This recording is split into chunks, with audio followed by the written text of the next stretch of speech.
Okay. Hi, everyone. This is Brianna Patz with Pips and Chicks, and I'm here with Mr. Bartz, our open Largefowl judge. And yeah, we're ready to get started. A couple of general notes.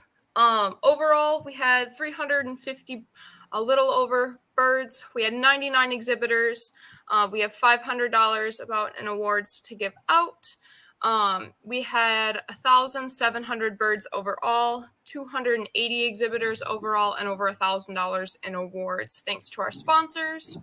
Our next judging after this is going to be July 25th, which is with Dave Anderson, who is our open bantam judge. That'll be super, super good to watch. By far our biggest show. So all of our youth shows are judged and results are up both on the website, on the YouTube, and Facebook. You can go back and rewatch those videos if you'd like.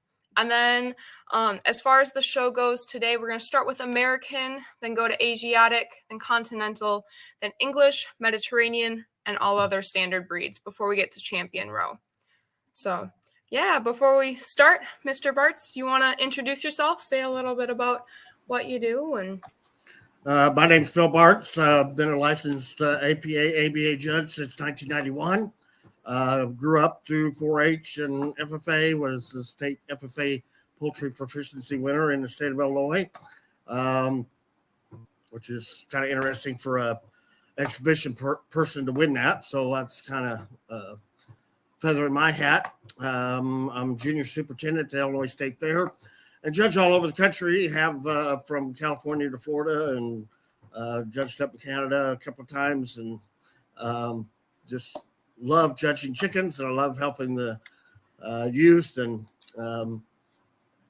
always fun judging chickens. So I showed over 300 at the Illinois State Fair for many years, and don't do that quite anymore, but I did still enter 111 the other day. So my main breeds are Dorkings and Hamburgs. I like really rare breeds. Have always liked those two particular breeds in particular, and have raised pretty much everything under the book at one time or another. So have a vast experience and look forward to doing the show today. Yeah, we're super excited to have you. So we've already got some people watching. So let's get started. Oh, I do want to give a huge thank you to all of the sponsors. If you watch the other ones, you've seen these. And I'm going to keep saying it. We would not be able to do it without all of you guys. Almost everyone here is a small farm, small business. Some of them are just families. Some of them are individual people. We don't even have close to all of them listed here. So if you see any of these groups on Facebook, if you see them in person, if you know them, give them a huge thank you and a huge shout out for us. There's no way we would be able to run this show without them paying for some of the awards. And all of that goes directly back to the exhibitors. So, yeah. And then we're on to American. Okay. So this class here, and just in case you're wondering, we're just doing breeds and varieties today. We're doing them together. It's kind of hard to age things. And so we're not separating cocks from pullets and cockerels from cocks. And we're going to put them all together in one class, and so that's going to be a little different for me what I'm used to doing. But here we're going to place the males against the females and work through that as we go. As any show, you want to keep type in mind, condition, and so we're looking at all those things, especially in a breed like this where you have a vast difference in hatchery quality over what exhibition quality is. I'll bring that out as we go through them. And so in this particular class, you can see that there is a big difference between what I'm going to start with, which I'm going to start with this male down here. I guess I'm getting moved up there. There he goes. That's going to be my first place male bird in this class. I think he's got the best type, long-bodied. I'd like to see that rectangular shape. Got a pretty good backline, maybe not the best photo, and we'll run across that today. There certainly may be differences of opinions as we look at these photos. It's a one-shot deal. I can't get him out of the cage. Can't tell what the wing color is, can't tell what undercolor is. A lot of times you can't tell if they got some other issues going on. But that, am I supposed to do anything with that? Nope, you should be good. Okay. So those are the things we're looking for. Hatchery type birds, you'll see that there's a major color difference in some of these and the type and body shape. For instance, the one that's the second one in the top row there, and then all of those pretty much on down through there, except for that third one, have a different shape, different color to them. And so they're still there. Yep, give me a second. I'm having issues on Okay. my end. I can get back to that in just a second.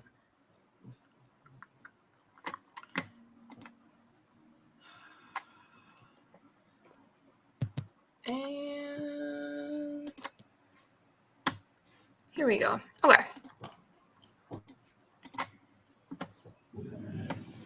You should be good to keep going then.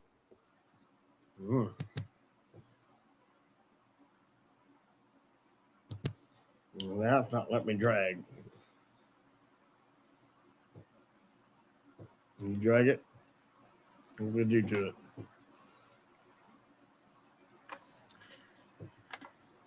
If you want to click on a different photo, I can drag that one up to second place for you. I don't know why it's being weird.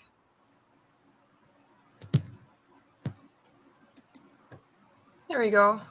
There. Okay. So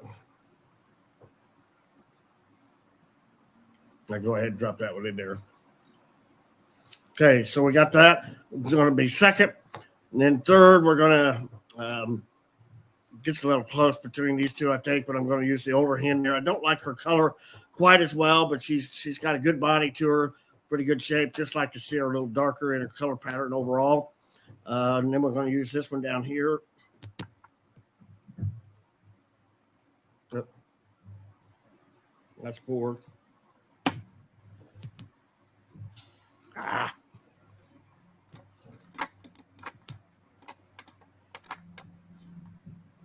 There. Third, fourth, and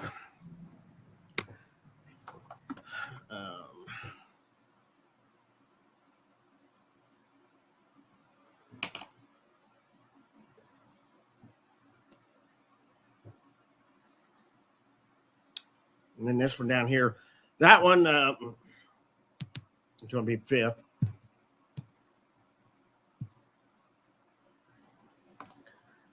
So that's going to be your top 5 in that class. The rest of them here, just kind of go. I'm going to go to them left to right, top row to bottom. Top row, you can see her leg color. She's more of a production type Rhode Island red is what we call it, or hatchery choice. The next one is a exhibition type. Unfortunately, it looks like it has a wry tail in that particular photograph, which would make it a disqualification. And then we have another production. More of a production type. The photo is really bad on that first one in the bottom row. The next one there, second to last in the bottom row, the middle one, she looks like to have a roach back. You notice that she has a definite hump in her back, and that's also a disqualification. And then the last one there, just a poor photo of that one, really, and probably a little more production type. So that's your first class.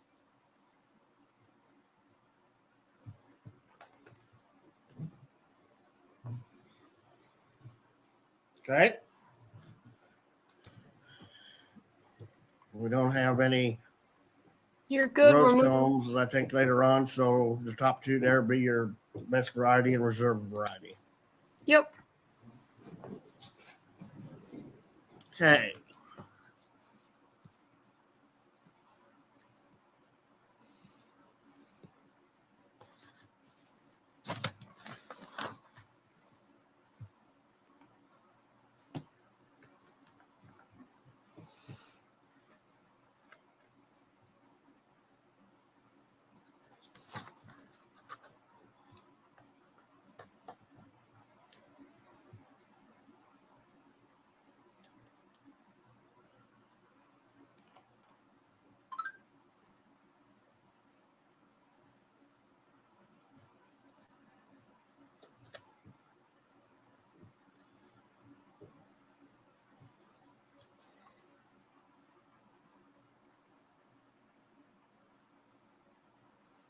Okay, so in this class here, I want to talk about barred rocks. You'll notice that we have two different patterns basically in these birds if you look really close. Some of them are what we call more of a cuckoo pattern, what we would see in a Dominic or a cuckoo Dorking. And there's other cuckoo varieties as well when you get into bantams, but definitely a different one. So if you look at the two, the third row at the top, there's a male there, and then there's a male right below him. Those are actually correct exhibition type. The rest of those all the way down through there in that top row are production type and incorrect pattern. So you have to be careful with that. Then you get into the second row there, and maybe a little bit better in them first, or the second one, maybe a little more correct at the type. And then 1, 2, 3, 4. The sixth one is correct. And then the bottom row, we have it's really a hard picture to see up there at that first. I think you got a correct male down there on the bottom row. And then you skip one, and that's correct. And then you have a couple more down there towards the end that are correct. So you'll see as I place them that those are correct pattern, correct exhibition type birds. The other ones are more production type, hatchery type. And so there's definitely a difference there.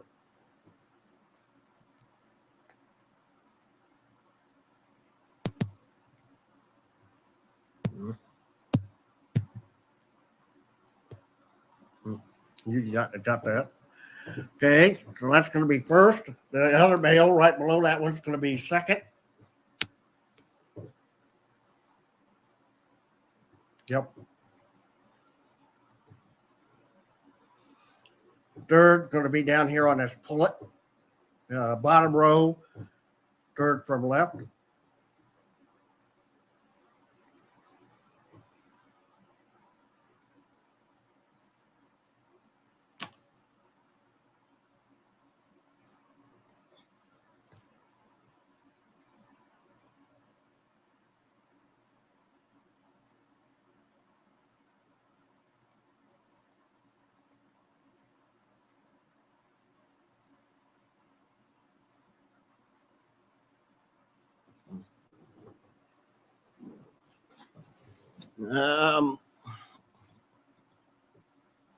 Then it gets a little more challenging in there, but I'm going to use the better picture, and I think I'll see what the better male is going to be.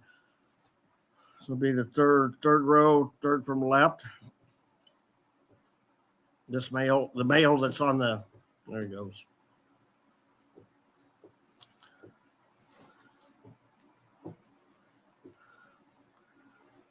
And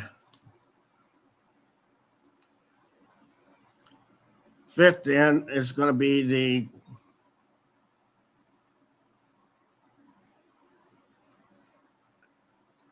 third picture from the left on the bottom row. There's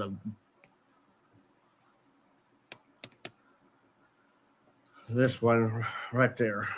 Can you see that? Yep. Oh, I got him way off. I'm sorry. You're good. You can leave them there. I can move it after. Okay. So that's going to be that class. Yep. That'll be the best of variety. Yep. And I can pull the top 2 or top 3 for best of breed. It's up to you. Just those two would be fine. Okay. All right. So the rest of them are pretty much either production type. We do have that pullet in a top row, second one. She is correct. I do have a little concern on her feet and legs. That's why I didn't use her. It tends to be a problem in rocks. And the other one, there was another one on the bottom row, same situation. Just looked like they were not quite standing correctly on their feet and legs. And we have a problem in our chickens today. I'm a big one on a foundation in our birds. almost all of them, I think, except for two breeds in the standard, say straight when viewed from front. And so we have a lot of birds out there that do not do that today, unfortunately, and that pulls the capacity in. So you have birds, if you have one leg that's weak, and if you can see me do that, but that one leg, when you pick them up, you can feel that. Sometimes they're both legs, so that's knock kneed if they're really close together. But if you have one leg that's really weak, it just pulls the capacity in. It means they're shallower in their chest capacity, don't have as good a health, won't lay as good, don't produce as good, and it's just a problem. So you can have a nice, pretty bird, and certainly a lot of judges may place them, but not a fan of that. And if you were in any other species, you wouldn't stand in the ring very long with that kind of foundation. So something that I really look for and like to make people notice that.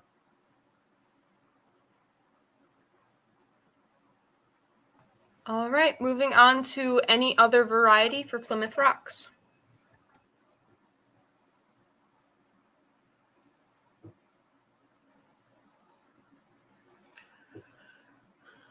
Well, in this particular one, we're going to use the old gal here first.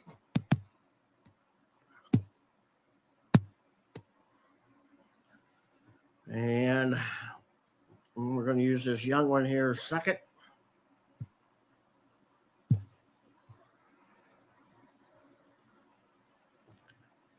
This guy is going to be third.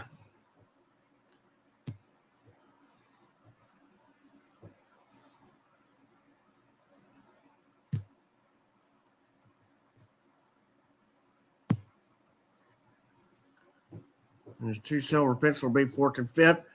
And there, you just got a lot more body shape to her.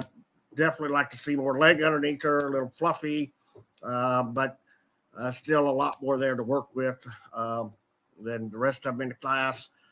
The next one, she's a little young yet. Obviously, you can tell she's a pullet. The male, a little high in his tail, not quite the correct shape. Over the back line, probably not in quite as good a condition. So that's that particular class.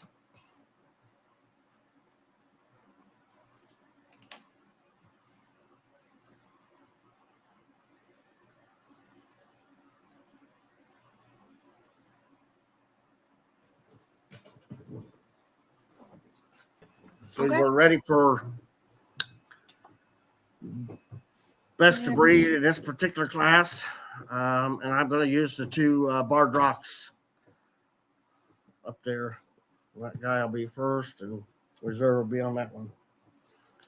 Just much more correct body shape on them, top lines to them. Stand on pretty good feet and legs. Look like they're in pretty good condition. Pretty nice representatives there, I think, for Plymouth Rocks. Where all of our white rocks are. Do you want to place the top 5 for those then? Top 5 in that? Yeah.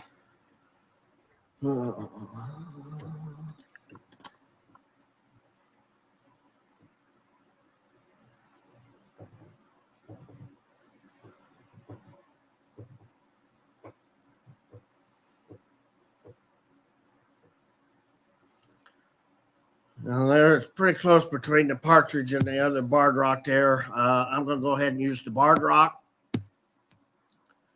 I think she's just got a little bit more type correctness to her, a little more feet and leg. The big girl down here we're going to use for fourth best. And obviously that will be next.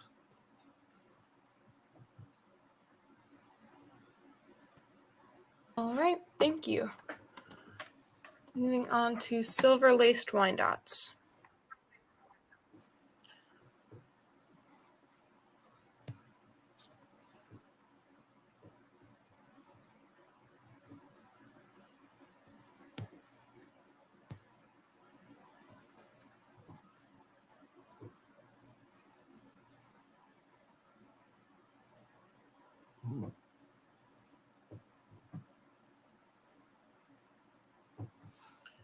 I thought the one male there looks like I don't see much lacing in him. He looked to be more of a silver pencil. That third one in the top row, the only male in the top row.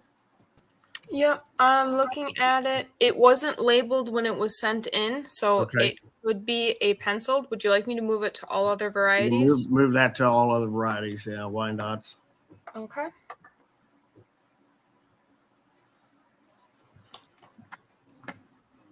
And I'll put that in there right away. And then here again, you can see obvious differences in body shape, type. We have exhibition type, and then we have hatchery type. And so we have 3 correct ones. And those are your top 3 right there. 4, actually. I'm sorry. And then you run into more hatchery type, and so there we just got a little bit better lacing on that one. The other one's nice condition, just too high in the tail, not the body shape that they should be. So that's going to be your class on that. Really nice one to start out. I really like that top one.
You should be on blue laced red Wyandottes. I think you're 1 slide ahead. Do what? I think you're 1 slide ahead. We're on blue No, she laced came out of that class. She goes in that other one, though. I have 2 of them in that class, and they need to be moved over to the other one. Yep. Right? The blue lace reds. Yep, they should all be blue laced red. One in any other variety. That's my fault. I forgot about that, but there was another one. Yep. So that one needs to be moved over to the other class. That one at the bottom right there, that one too. Which one are you looking at? Are you looking at in the all other varieties? Yep, that's what I'm looking at. Any other varieties? I see 2 that are splash laced. You're calling them splash laced? Okay. I can move them to blue though if you'd like them in blue. Can do that. I mean, they're red laced. They're not blue, although that one is. That one can be, but the other one.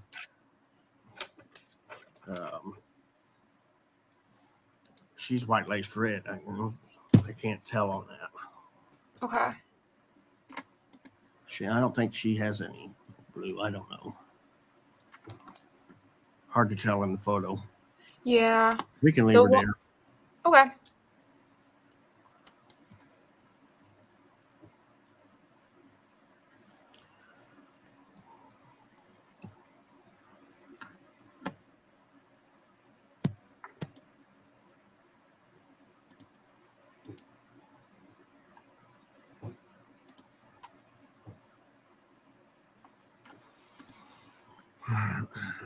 So the golden laced ones are all hatchery type, not near enough body shape type to them. So there we just kind of looking at what you have to work with the best there.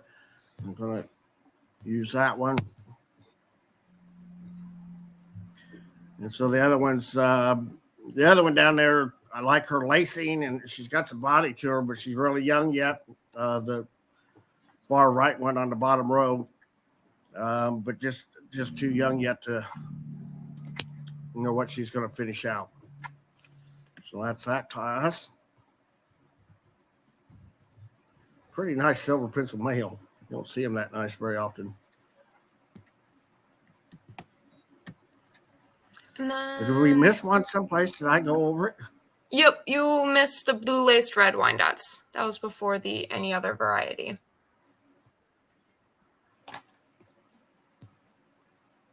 That's not showing up on mine. It should be frame 10 if you're looking at the bottom. Yep, you're going to have to go back, other direction. One more. It's right, if you're zoomed out, it's right above the silver laced Wyandottes. Mine's close. Oh, okay. I got you. I was zoomed out too much. I'm sorry. There we go.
Okay. That class there, just placed it on type basically all the way down through there. Type and condition wise, pretty, not the best photo in the first one, but I think she's got the best backline to her. Next two are fairly close. And then in the fourth place, you can see a little more flat backed and definitely a different type down here in the partridge on the final one. So couple pretty nice ones at the top. Guess it's a non-standard variety, so in normal shows they would be eligible for the best, but I think ours today they can be. Is that correct? Our rule of thumb was they can't place any over standard variety. Okay, so we won't be able to utilize them in the best. Did I miss one down there? Yeah. Yeah, I don't like her either. So, okay, that's fine. Okay, and then on to best Wyandotte. I did pull the blue laced red, but they can't place. So they'll be on the slide for people to see, but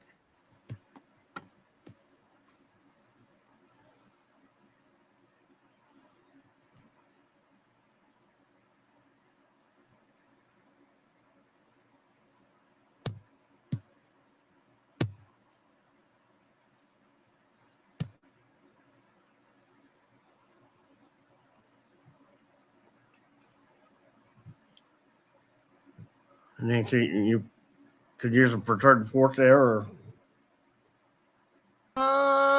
yes, they could go for fourth or fifth.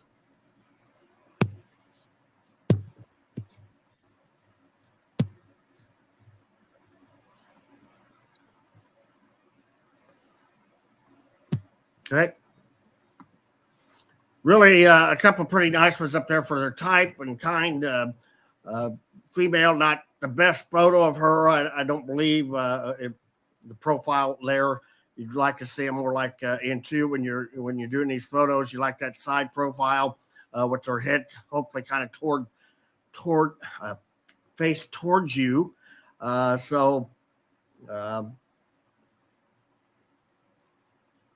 Just really like his picture. Really nice body, pretty good top line to him.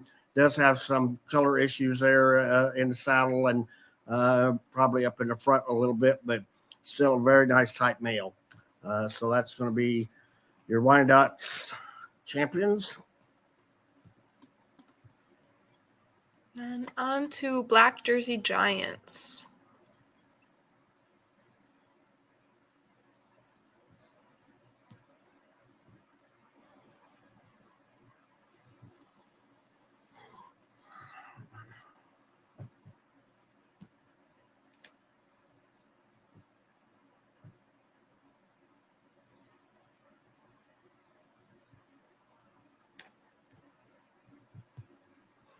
So again, you can see the first one and the fifth one are both hatchery type, and they don't even look to have the right color legs. So in Jersey Giants, for sure, way to know that's a giant is that they should have yellow pads and a little bit of greenish yellow to their legs. And so I think our middle three all qualify for that. The black female I'm going to use is really a nice body and shape to her. I'd like to see her tail not quite as flat off the back, but pretty nice. Then you have two males there. Really like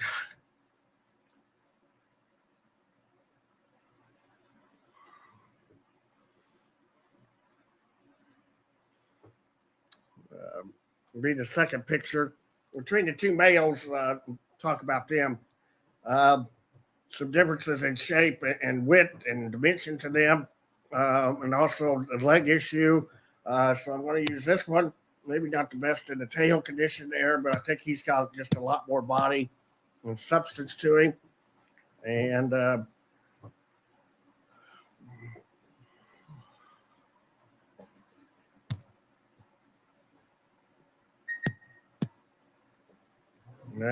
there's your class on that. Really nice one up the top.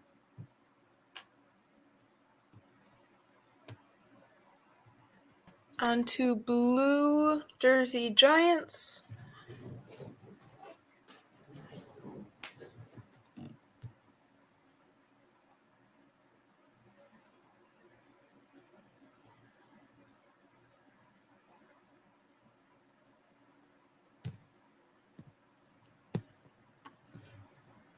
There we go.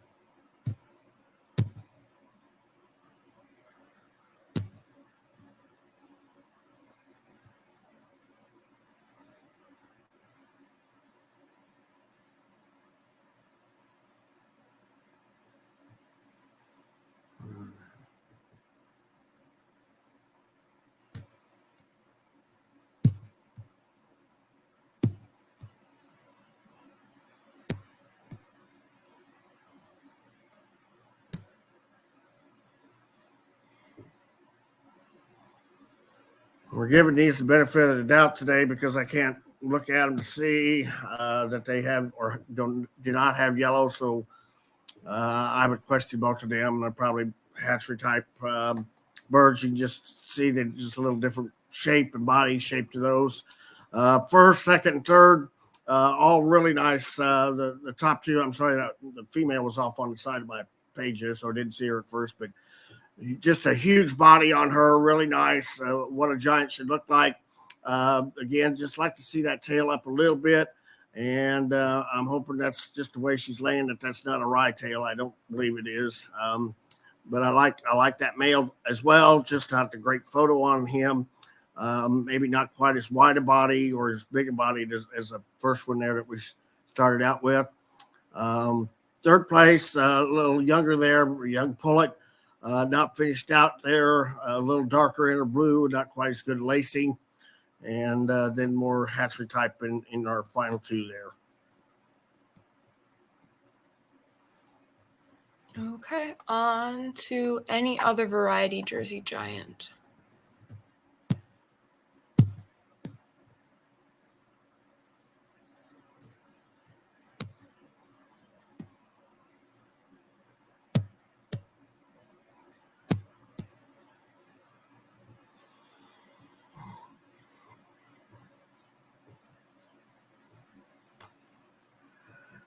So in that particular class here,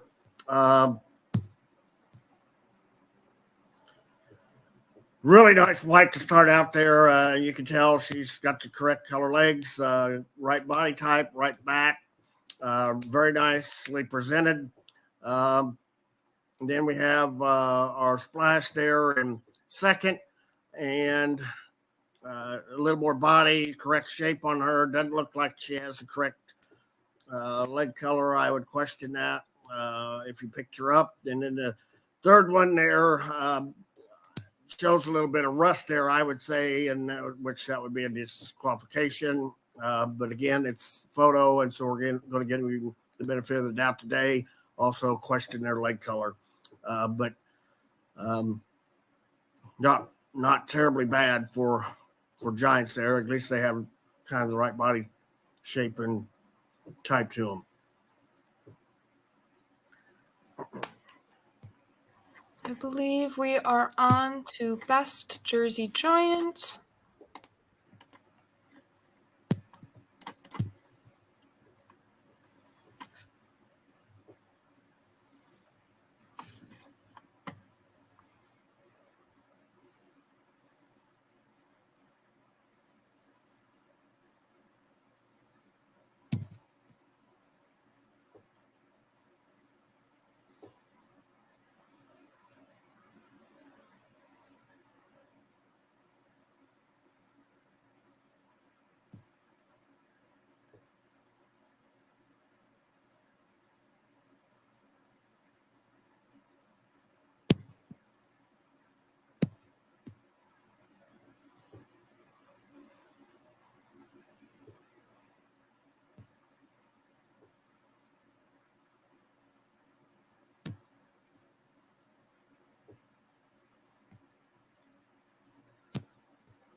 Okay. You tell in that particular class, just a real nice one, I think, there to start out with. She just got tons of body to her. Very nice condition. Good sheen to her. Shows up in the photo. Good big head on her. Good skull. Maybe like to see a tad more leg underneath her.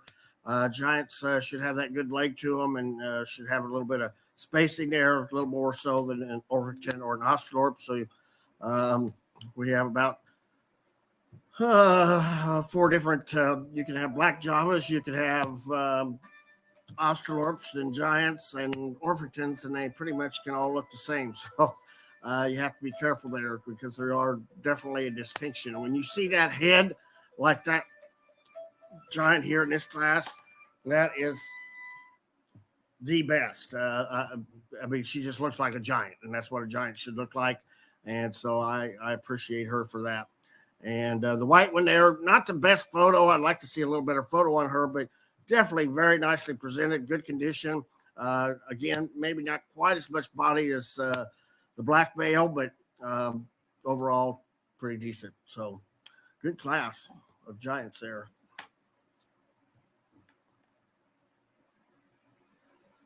And then we're on any other American. And for these, you don't have to place any bird that would disqualify or be a hatchery type.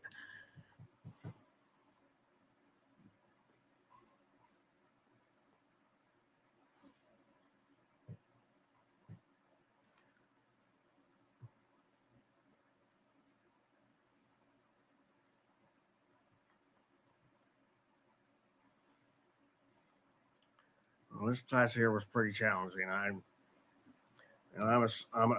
assuming that the black one there was supposed to be a Java.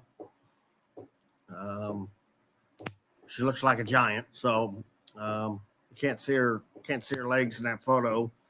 So we're gonna place her as a Java, although she's not very good type for that.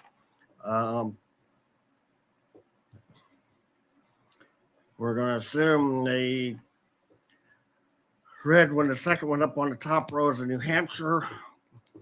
The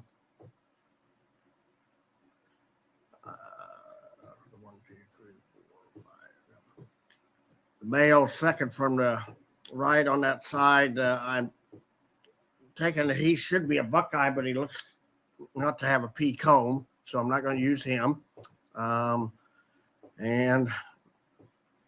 we're going to start with this girl down here. That is a Buckeye. She looks like a Buckeye.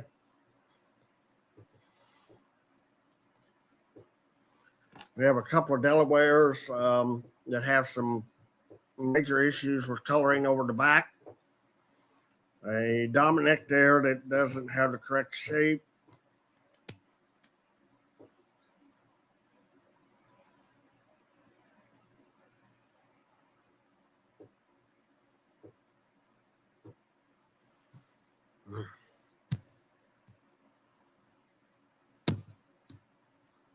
Couple of Chanticleers there, a white and a partridge.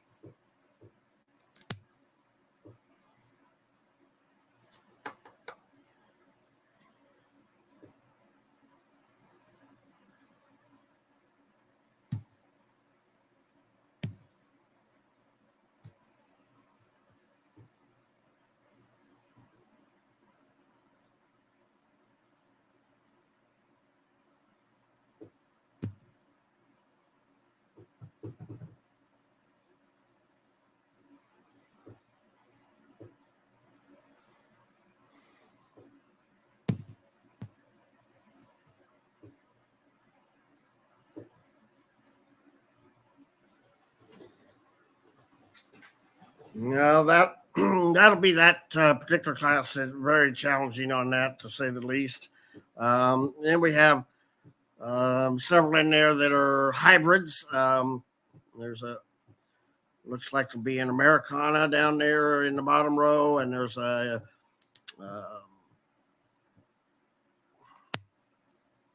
another hybrid that's the second one. I'm not quite sure what that blue one is. Then we had a game bird in there that really he should go in the AOSB class. And he actually is a pretty good one.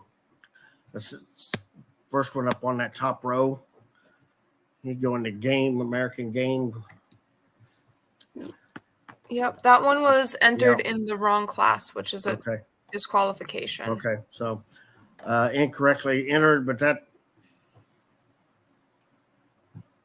pretty good game chicken.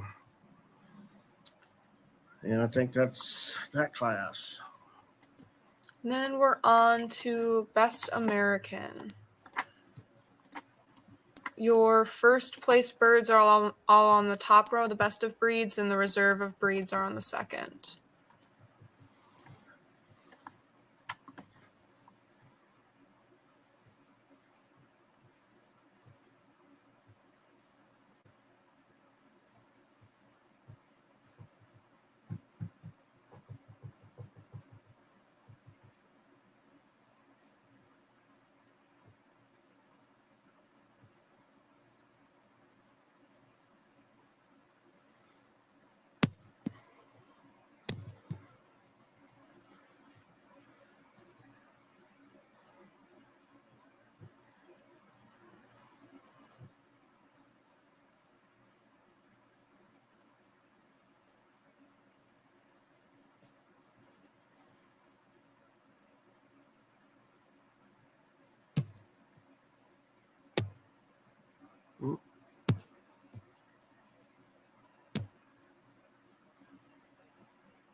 Okay. just like to see a little bit better picture. I think that Rhode Island is probably really good male. Just not the best photo of him right there as he's hunched down and going around the corner. I'd like to see him a little more filled out in the front. And give him a little better depth that he should have. But a really good top line to her. I'd like to see the Giant's tail just up a little bit. We've got to add in the rocks. Rocks. They're not going to there should be 2 rocks. That's all right. I'll put them in there. It might change down here at the bottom. Yep, give me a second. I'm trying to do this on my phone, and my phone does not like. Mine didn't either. Oh, yeah. It's a great time. Thank you to the people that caught that, both in the comments and messaging me. Making sure that we can get those in there. There we go. And I'll move these over so that you can see them.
Okay.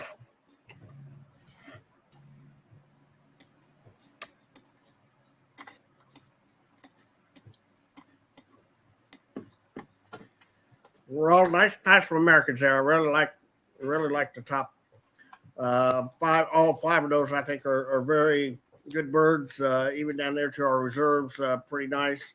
The white Chanticleer definitely falls off the group there, but the rest of them are all really nice representatives of their breed and would do well at any show, I think. So good job.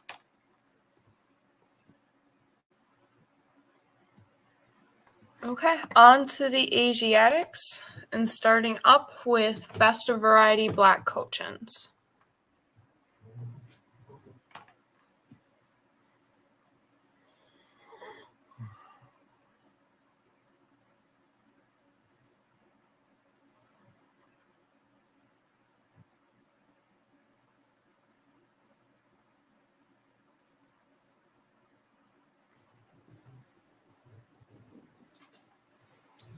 Well, there we obviously have some problems that the female on the bottom row there,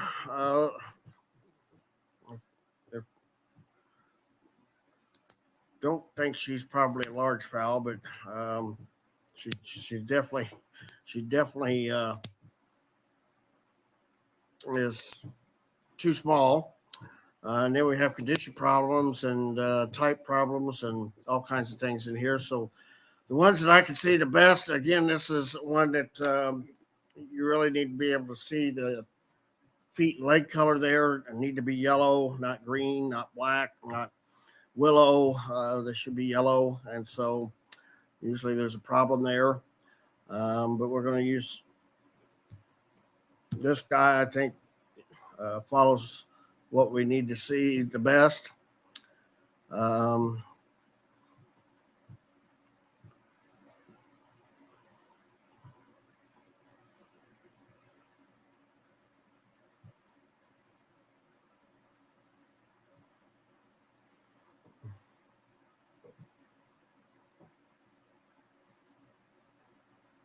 Ooh.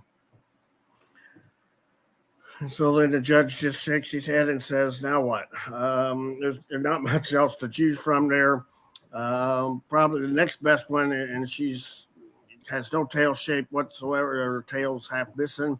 So in our other male up there in the top row, the male down on the bottom row, really nice green sheen, probably in the better condition. Not the correct shape over the back. The tail's not correct. But we're going to give him the benefit of the doubt there and use him. And then this one,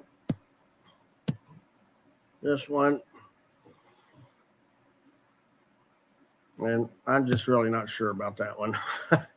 Maybe she's just sitting, I don't know. So that's your blacks. Okay, on to any other variety.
Okay, and this one here, we got some differences there, obviously, but I think our three females that are down on the far right side there, including the frizzle, have really nice shape to them. Just really young yet. They need time to finish out, but they have the correct shape, and I think those two regular white ones are just going to be really nice and massive size. I hope, because we could use some like that out there in the coaching world today. I really like that frizzle. She's got really great shape to her. Just needs to be a little bit bigger. I don't think she'll finish out near as big as those other two. And the Bard's a little more rough in her condition, but nice shape.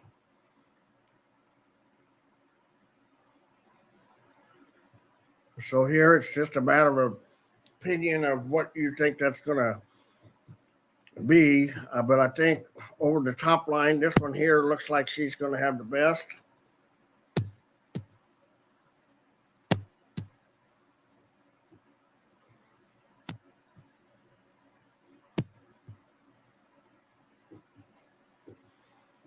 And that's going to be that class.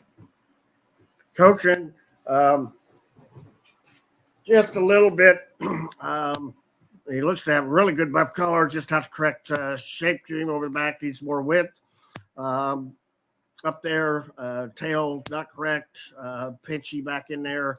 No cushion. And the splash, just not near enough body. Again, tail issues. And then have the other blue splash male there. Just has some color issues and no body to him. So really, really like him. Top three in that class. The Bart's got great shape. I just don't think she's quite got the body, and she's definitely not in condition today in that photo.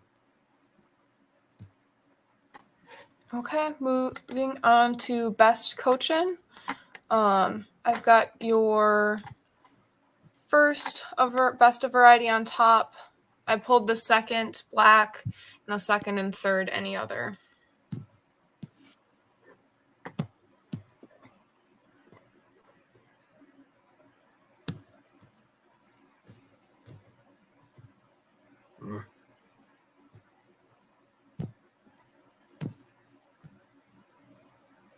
Okay. Two whites win that pretty hands down, I think. Just good bodies and shapes on them. Much better condition than our two blacks all the way down through there. So use those in the top 3 there. Sounds good. On to Best of Variety Light Brahma.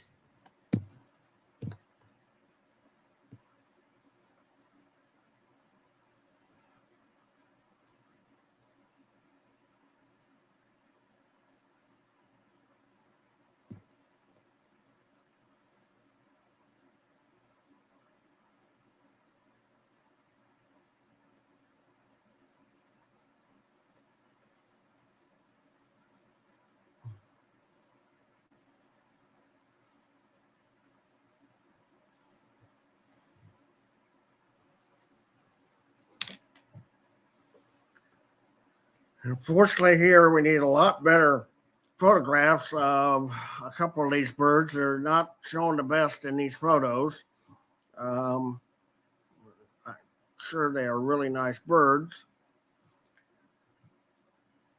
I'd just like to see a lot better, clearer picture in them.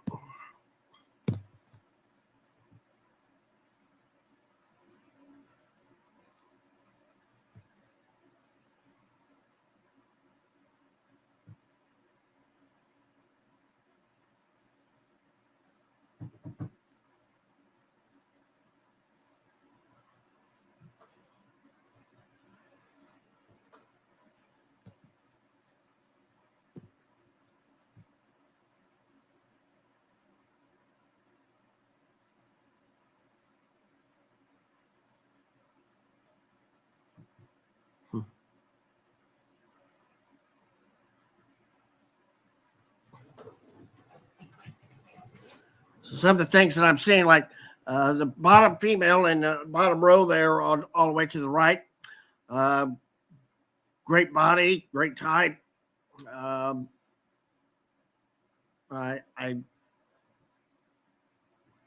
am seeing this big white spot up there on her head, and I'm hoping that's lighting there, but I have to use that. I mean, I that's what I see. So it looks like she's missing some coloring up there in her head. So that would detract her from being at the top there. The male, the first male up there in the top row, really nice. Looks to have a little bronzy there, maybe a little color there in his wing, maybe not quite as white and crisp as you'd like to see. There's a female in the third female in the top row. No lacing in the hackle there. Great body again, maybe a little flat. You see a lot of these that don't have the tails up where they should be. They want to be droopy tailed. And she's one of them. Definitely a big body to her, but has some hackle coloring issues. And so we just have to judge with what I can see and deduct there. And it's not the best photo, but I certainly can tell what her body is. And she looks to have a great head, which are showing that off there. This gal here is going to win that class.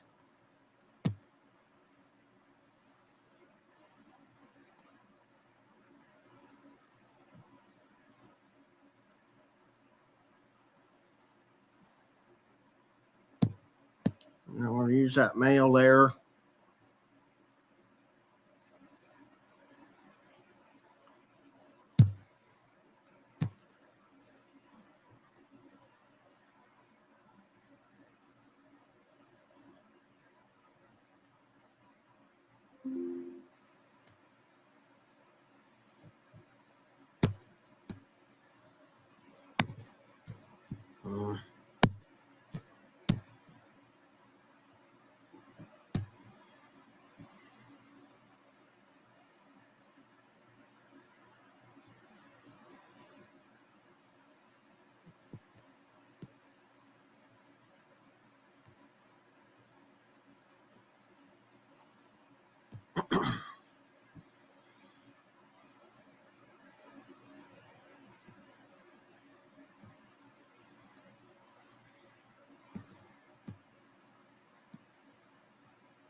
Okay, so there's your tops in that class.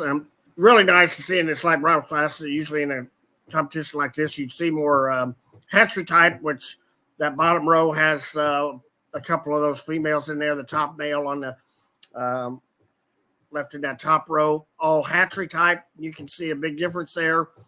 We have one that almost looks like he has barring rather than lacing up there in the hackle in the bottom row, but nice big bodies, pretty good shape, really nicely presented as far as cleanliness and all that good stuff. Good condition. Pretty nice class of them.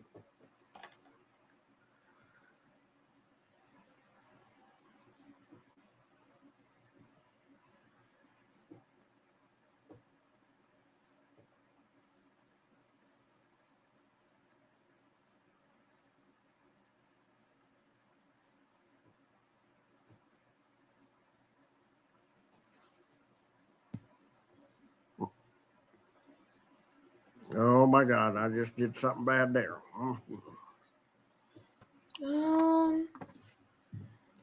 Get back. Whatever it is did not come through on our screen, so.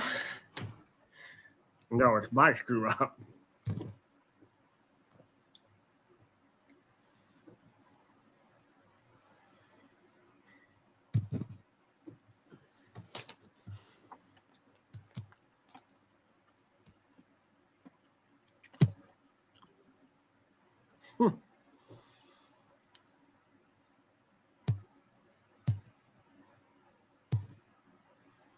Is it working okay? Is there still something weird going on with it? There, we got her back. Whew. Okay. Sorry, I made it go offline. I'm back.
Okay, our darks not near as nice as our lights. As far as following type there, we've got some a lot more hatchery type birds there that we placed probably from third, fourth, to fifth. All more hatchery type, not near as much shape. Even the first male,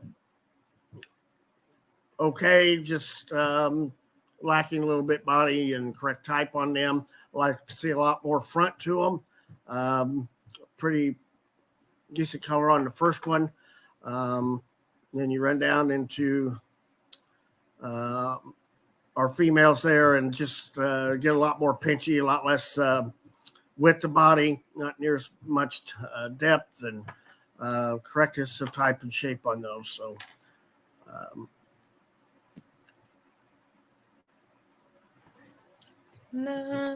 On to Isabel, I believe is what the color is called.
Couple pretty nice ones there to start with as far as condition wise, color wise, pretty good all the way down through really. But then we start losing type and condition, kind of dirty and not well presented there. But that first one, I really like her body shape. She looks like a Brahma. Just like to see a little more head to her. But for those people working with that, good job and keep up the good work. It's a beautiful color.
On these, it just makes it a lot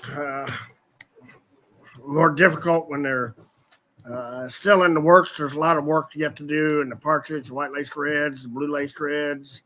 Got a, I'm assuming it's self blue down there in the bottom, blue partridge. Just a lot more work needs to be done on type and kind there yet. So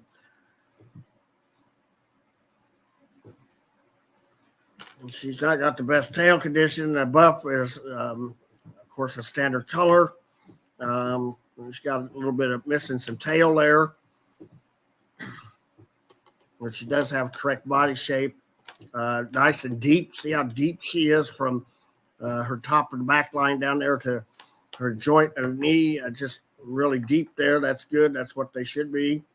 The other ones are a little more angular, except for this other white lace red down there.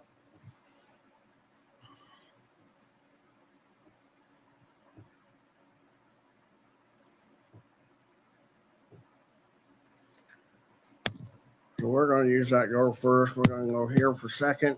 Pretty close between them two. I think there's enough difference in color and body shape and type to get the buff over that, even with their tail issues.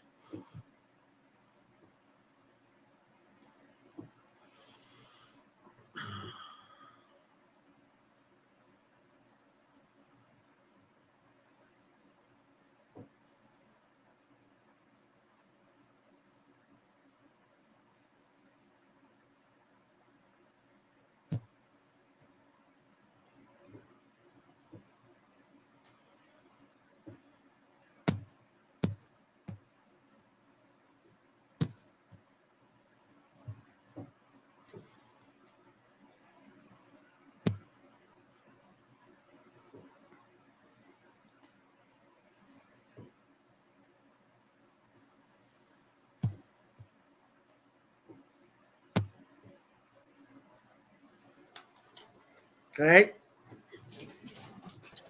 That's that particular class. Rather difficult to put that together, and certainly other people might do it other ways. The partridge, I just think, don't have the correct shape over the back line. The one, particularly the first male there, and that would be the second male, I guess. 1, 2, 3, 4, 5th from the left. That partridge there, just not the correct shape to him. You look at him, and doesn't look like a Brahma to me. The next one, way too short in the back and very angular, coming down to the front and from the back line. You'd like to see a lot more like a brick, more of a brick there as well. Other ones just need much more body to them. I think those top ones all still kind of look like Brahmas there. And so that's going to be those. And we're ready for our best.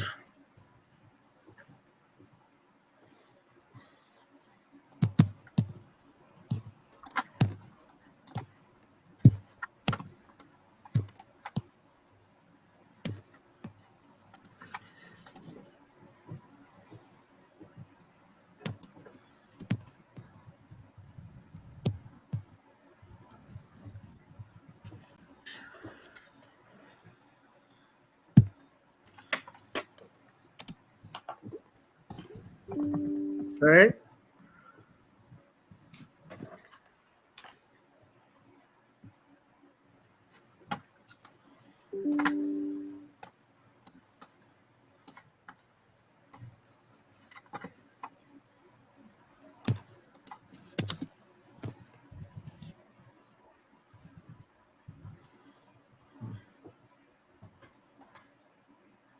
Okay, on to Langshans.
I'm assuming all those in the first 4 in that top row probably look like they're all at the same show, maybe.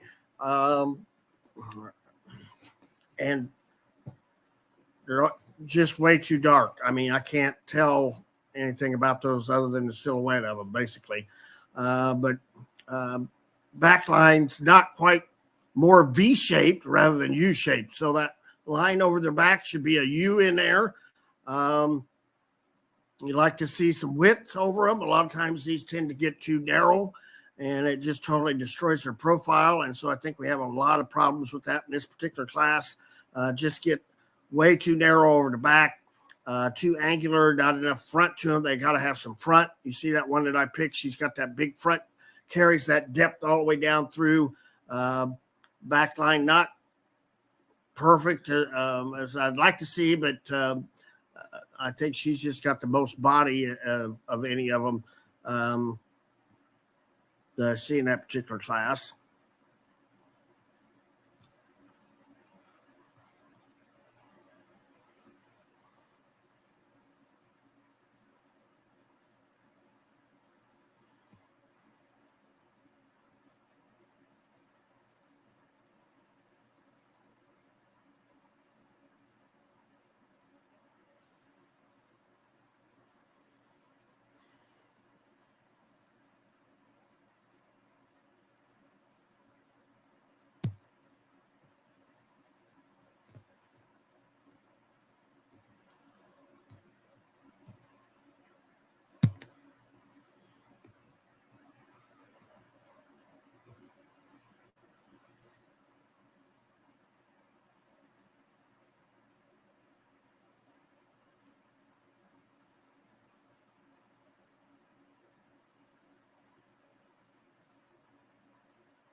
Okay, so that's my placing on that class. A lot of birds in that class. Not all of them turtles. Some of them are not in the best condition, especially in the males. Not the best photos, so you can't tell.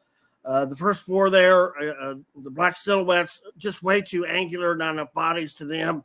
They look to be narrow throughout. The white, not the best photo there. Definitely needs more width and dimension to him. Tail's roughed up. The next female there needs a little more width over her back. I mean, you look at her, she's just not in balance.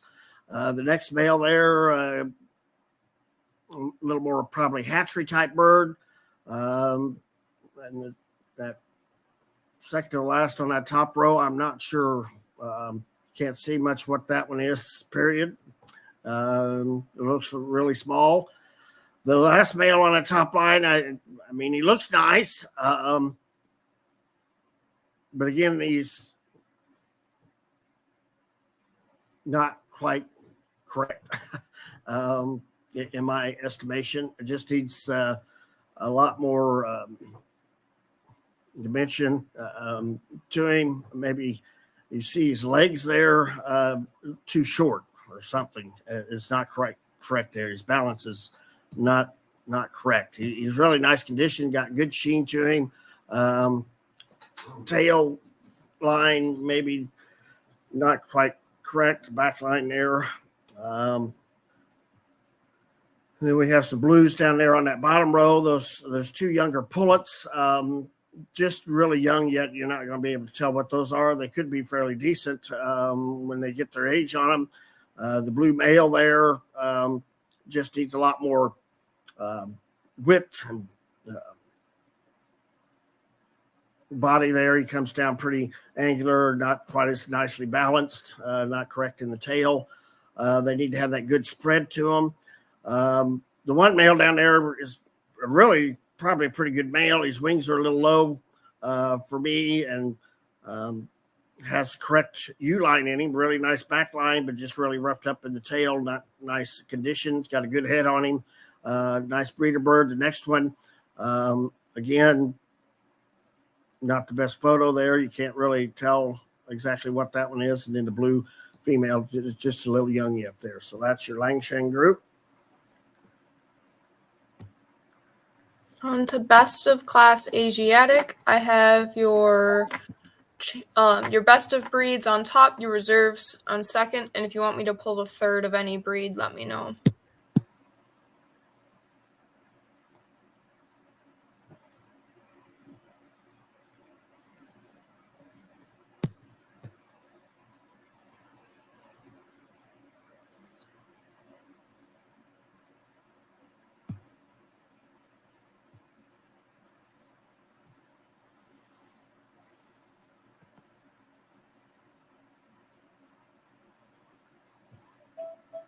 So just like any other one, you got to have them, right for today. And so today we're judging them. They need to be finished, and the whites just aren't finished yet there.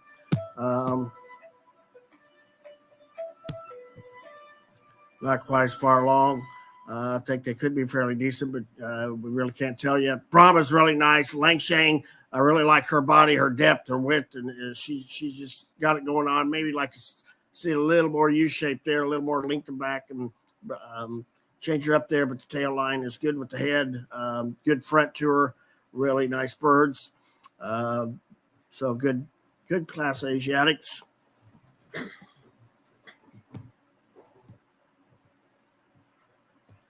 Moving on to Continental. The judge will be right back after a break. Okay. We're going to take probably a 10-minute break or so. I will throw a timer up.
Back? Hello. Yep, we're back. Okay. There we go. And there. That's what we're looking Black copper. Yep, we're on Black Copper Marans Best of Variety.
Okay, so in this particular class,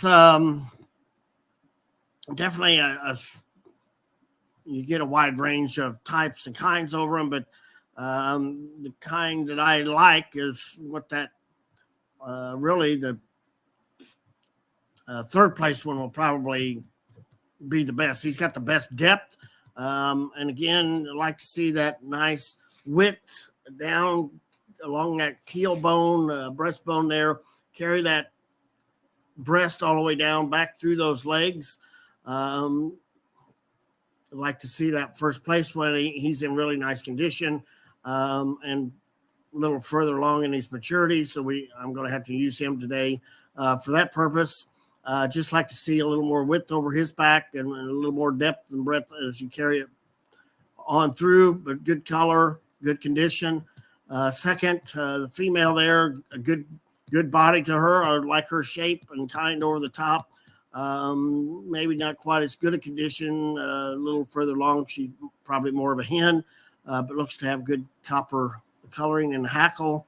You got to watch the eye color on these. They're all over the place. She looks like she got a little eye color issue. The best one, probably what will be, and I think probably the best shape is that third place one. I really like him for his type and kind. He's got good foundation under him. Just needs a little more time to finish out, and hopefully that tail would come up just a little bit. It doesn't need to be as high as our first place, and it doesn't need to be that low. And then some other ones down there you can tell are really too high and not the correct back shape nor the length. Need to have that length of back to them.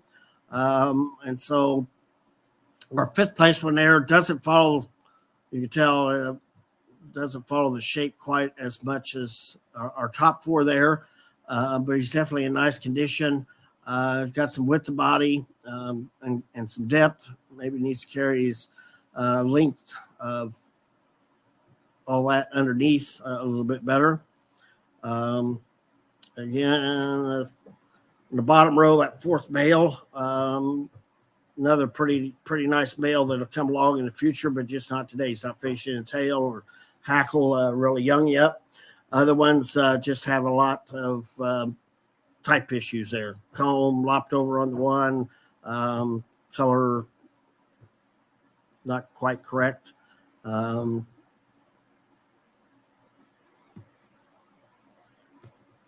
not too bad. Those top four in that class, really nice. On to all other variety.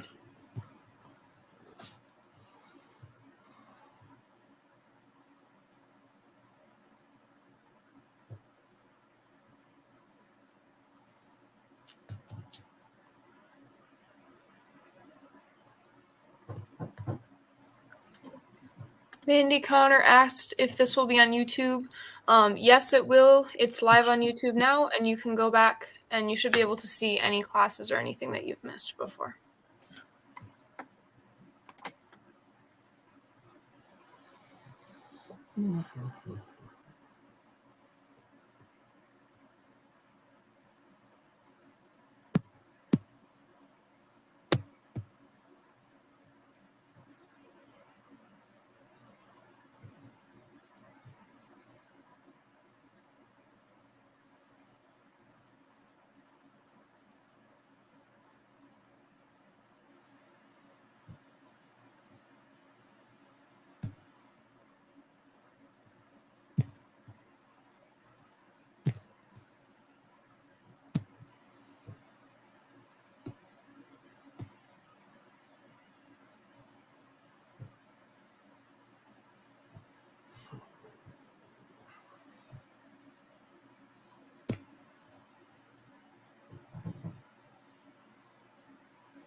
Okay, a couple of really nice blue coppers right up there at the top. I really like their bodies and shape to them.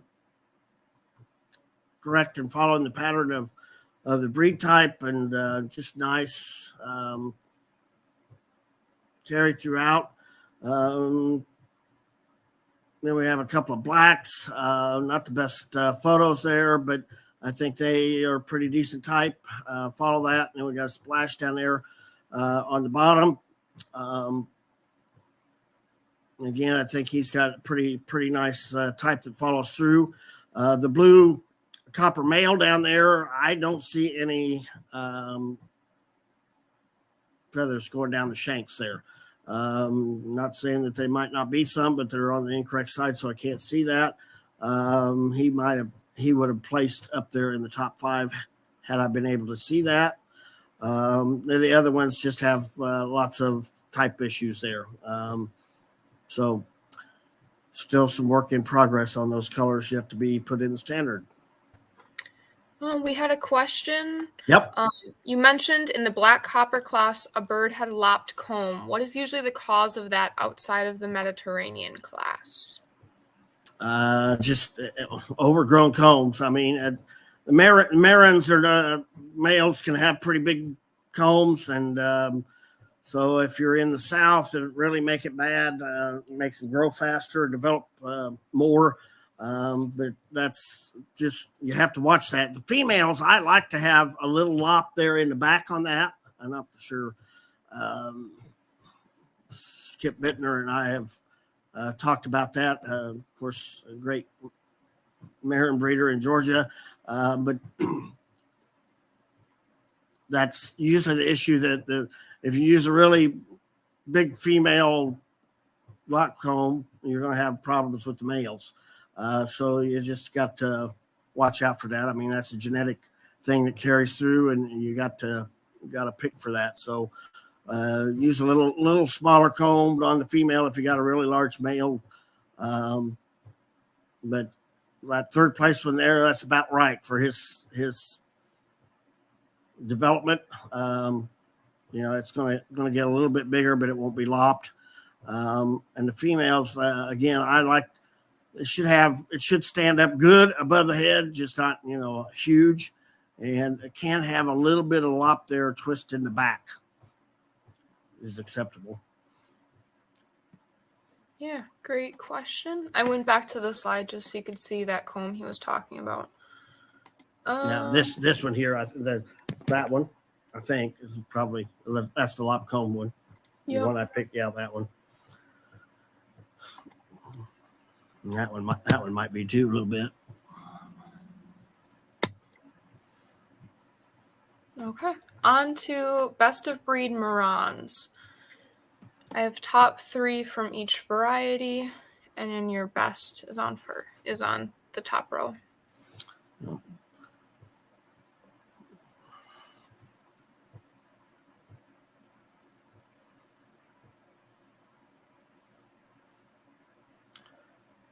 Well, it's unfortunate that our blues aren't in there yet, because that's as good a one as I've seen of them. I really like her type. She would win that class if she was eligible, but she's a non-standard variety yet, so we can't use her. So we got to use our 2 coppers there.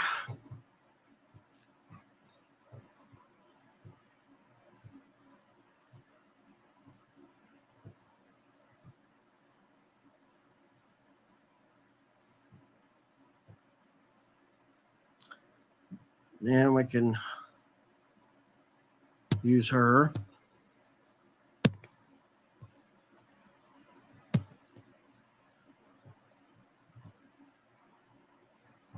Okay.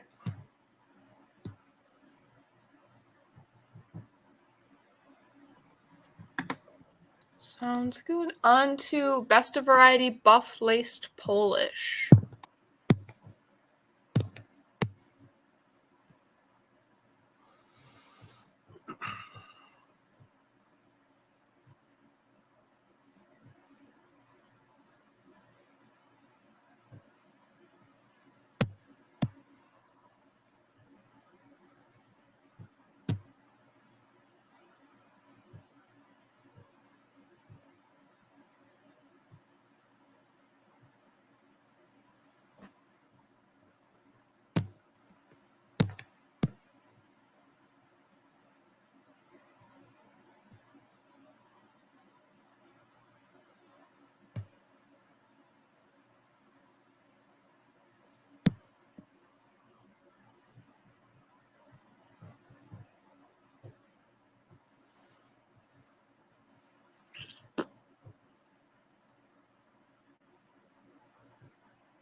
Okay, that particular class. Nice to see that many buff lace. Good crest, some lacing up there in our top two. Got some body to them. Not like to see their tails; they're not quite correct. Need a little bit of help there, but do have some potential. Look to be pretty young yet. In our third place one, not quite as much body. Tail not correct. Feet and leg problems there, which a lot of Polish have that problem. You can tell that on the male, that first male down there. His leg is, see how they're bowed in. The other male, same thing there. I guarantee you they're weak-legged. The last female on that top group looks to be roach back. She's got a little bit of hump there to her over the back line. And I would reckon to say that if you picked her up, you would feel that a little pinchy in the tail. She's got some nice width and depth to her. But again, probably got a feet and leg problem. As you can tell, that outside leg, the one closest towards you, is at a little bend there at the knee. And that is really a bad problem in Polish, really bad. Polish should have some nice body to them. Actually, the fourth place one probably has the nicest overall body, the width and depth to her of any of them. And you need to see how she carries that length all the way back, that width there, where the other ones they just tend to drop off after the front half, basically. So you have to really watch that. Her color just not quite as good. She's a older female, and they tend to bleach out a little bit. Lacing not quite as good there. That's somebody recently said someplace, bonnet, not the nicest bonnet for the top knot there, but really a couple of pretty nice bearded ones up there at the top. The first one just a lot more. You can tell she's got more width up there at her front end. Just like to see the tail angle a little bit different there. A little harder to see what they're going to be on their feet and legs, but not too bad for buffs.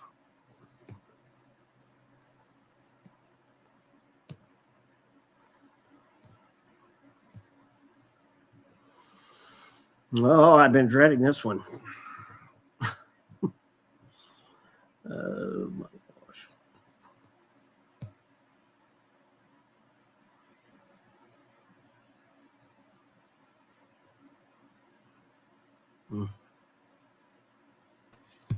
For someone asking they messaged me, this rooster here in the middle is sitting on that chair. His feet are underneath him. So that is the whole bird there and was not disqualified because of it, but it makes it pretty hard to judge. This guy. This guy. Yep. Yep. Well, and I would reckon to say that this one is probably a bantam. The frizzle there. Definitely too small. All these need a lot more body to them. We got a couple of white ones. That white one, that white frizzle. I mean, that looks like a bantam to me.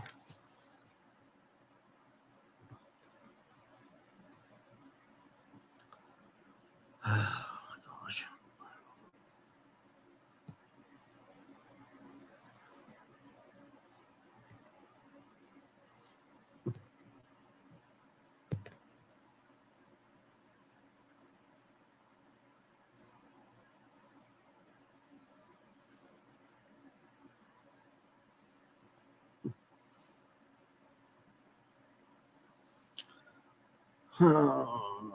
So I can't tell exactly what some of these are. They just look really small to me. I'm going to use the golden here for first.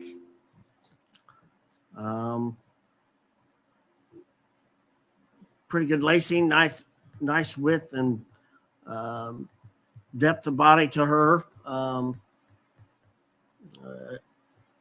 Should have a little more body size to her as far as weight.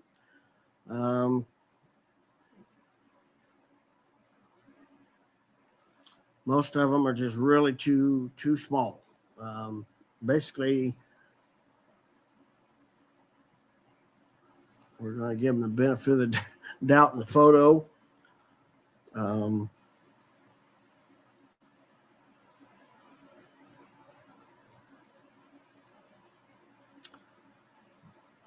white crested there, the one male just way too young, and two males are way too young. The one sitting there with his head cocked around towards us, we can't really see what he is, but he looks really small.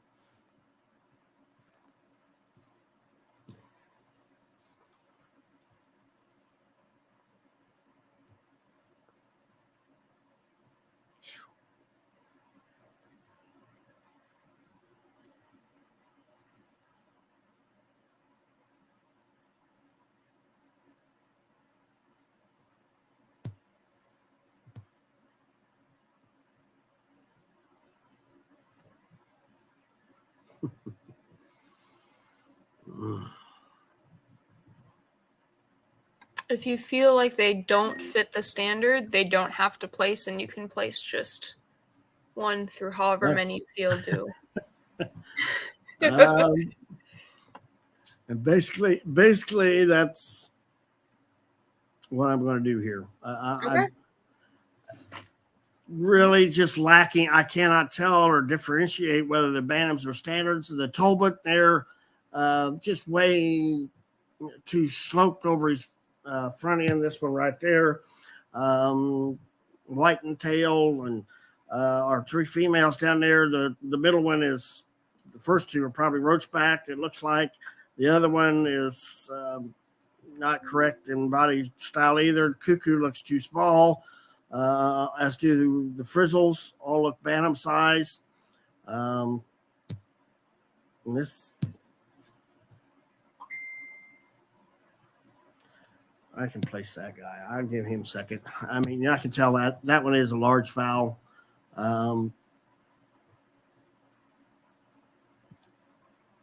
This girl here, the other golden, is not laced properly and has penciling in her.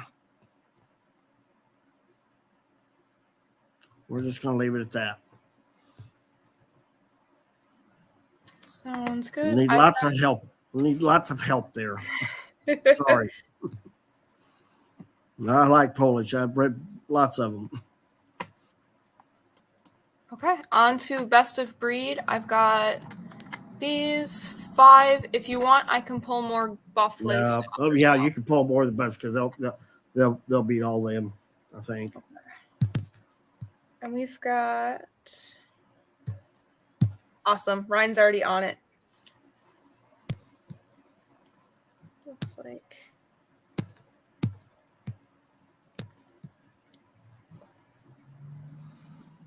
I'm gonna bring our other ones over. Yep.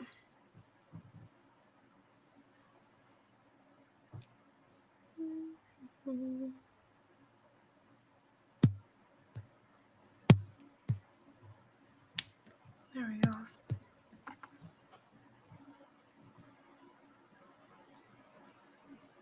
Yep.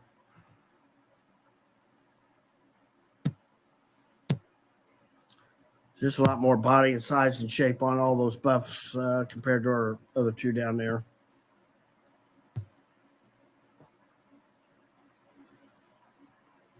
Okay, on to Faverelles.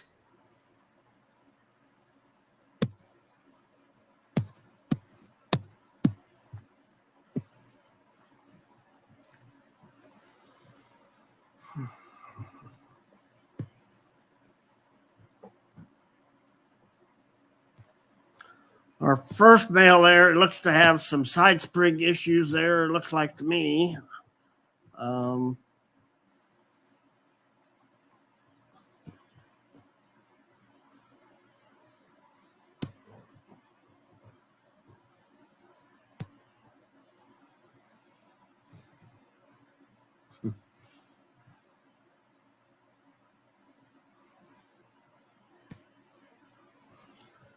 The best color, he's the best colored one out of the group. I'm going to use the little darker one here. I just think he's got follows the most best type and kind that you can see what he is. The female's got a great muff there. Not the correct color for me. Looks to have some splotches over the back. A little dark.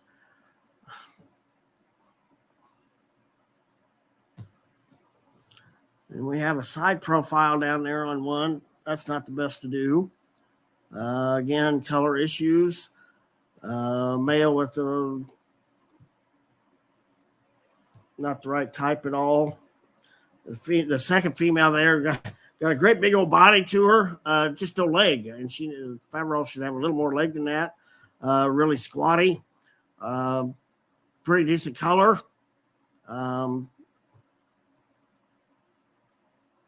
Just need to see more shank there. And so I think that's, we're going to use her for third, fourth, and fifth with the DQ up there in the front. We did have someone ask if you can get a little bit more feedback on the Polish hen that didn't place. The dark, I'm guessing it looks like the black one with the white cap.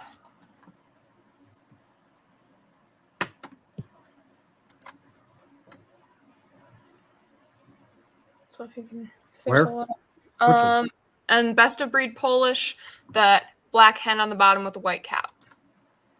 This one? Yep, it looks like it.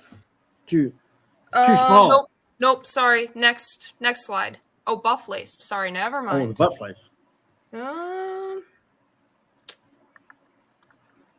Buff laced. This one? Polish.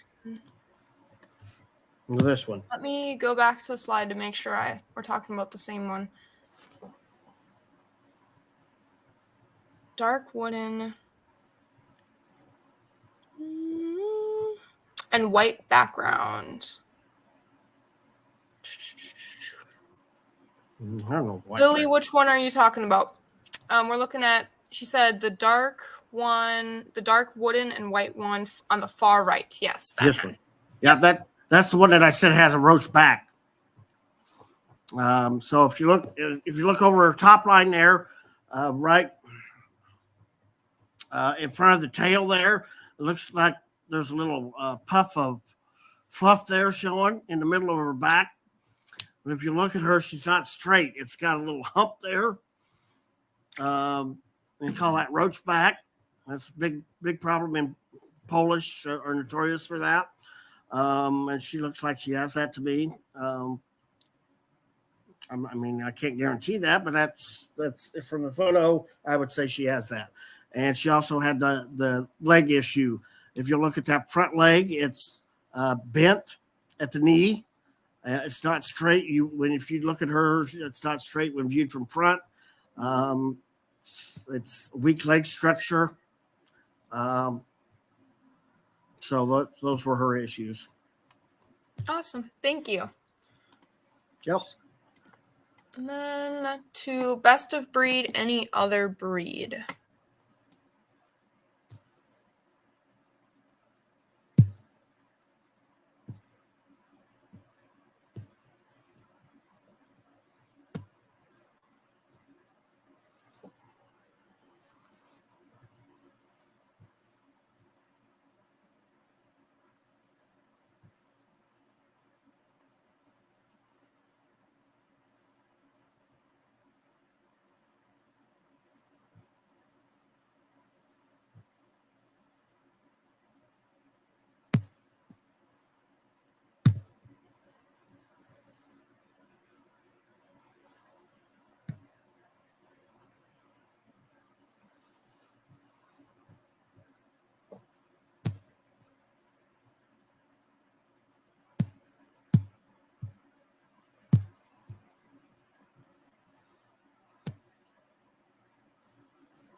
Okay, so in our miscellaneous continental class here, we've got a really nice body and shape Crevecore up there to win this class. Really pretty nice Hamburg as well. Like to see her a little better colored there in her tail spangling. A little bit of photo of her. Can't really see on that for sure, but both of them are pretty nice. Even the Welsummer for third, very nice on her. Maybe not as clean in her shafting. Like to see a little bit more of that over the back line. But again, she's got a nice body. Really nice Russian Orloff there, man. She's got a nice beard to her, got some nice body. Like to see a little better spangling. And a little different tail shape there, a little pinchy going back into her tail there, but give her a little more front. Not too bad for a Russian. I raised some of them a long time ago. A lot of Buckeye people would be wary to know that lots of Buckeyes running around in our country today have Russian Orloff in them. Not many of them would know that, but I do before they got popular again. Then we've got our other ones there that we didn't place. So we got a Crevecore there, something that there's more of them that you're seeing here lately, but in our standard, Crevecores are supposed to have red earlobes, and you can definitely see white ones in that male there. So that's a disqualification. Most of them that are shown today have white earlobes, and some of them win. So that's a no-no for me because they can be bred. I raised them, and they can be bred with red earlobes. And so when people tell me that can't happen, that's hooey. It can. And so you just have to pay attention to it, and you have to watch it. And unfortunately, some judges don't look for that. Campine there, a little rough. I like the female. The male, not so much. He's just not enough width and depth of body there. The Barnvelder just needs a lot better double lacing on her. Not quite sure what that blue one is. And then we have the Welsummer male there, just too pinched in the tail. But a pretty nice top four in that class. Okay, on to class champion.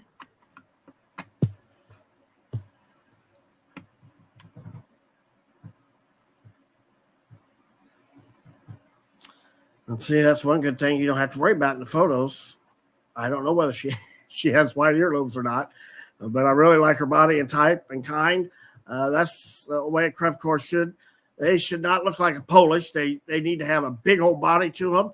It was a meat dual purpose breed, very old, goes way back.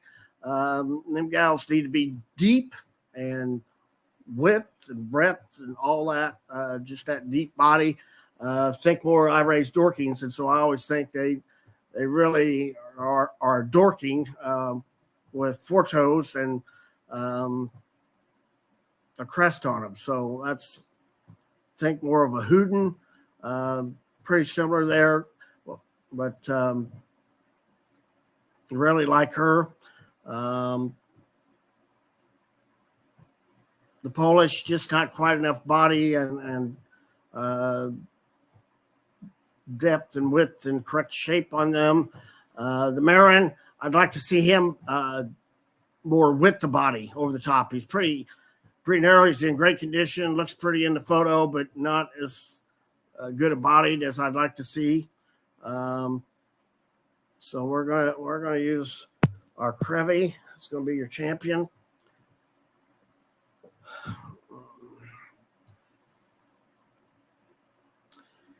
And I'm a Hamburg man, so we're going to use the Hamburg for your reserve.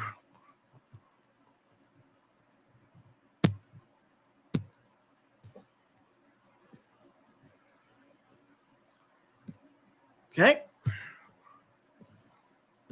Can Can you place top 5 in class, please? Oh, 5. Oh, that's Sorry, add a little bit more in there.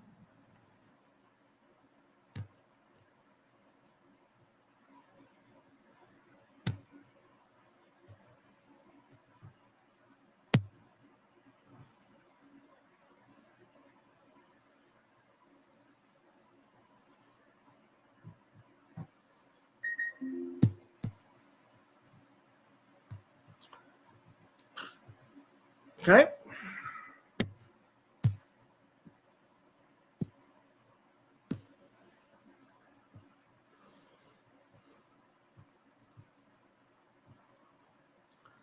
Oh my gosh. Awesome. Thank you. And hopefully it'll be moving a little bit smoother. We're on English now. We've got Ryan Crossweight, our youth bantam judge, helping out, just move some birds around, and makes it a lot easier for me to get things going. So best of variety buffs.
Okay, there's your buff Orpingtons.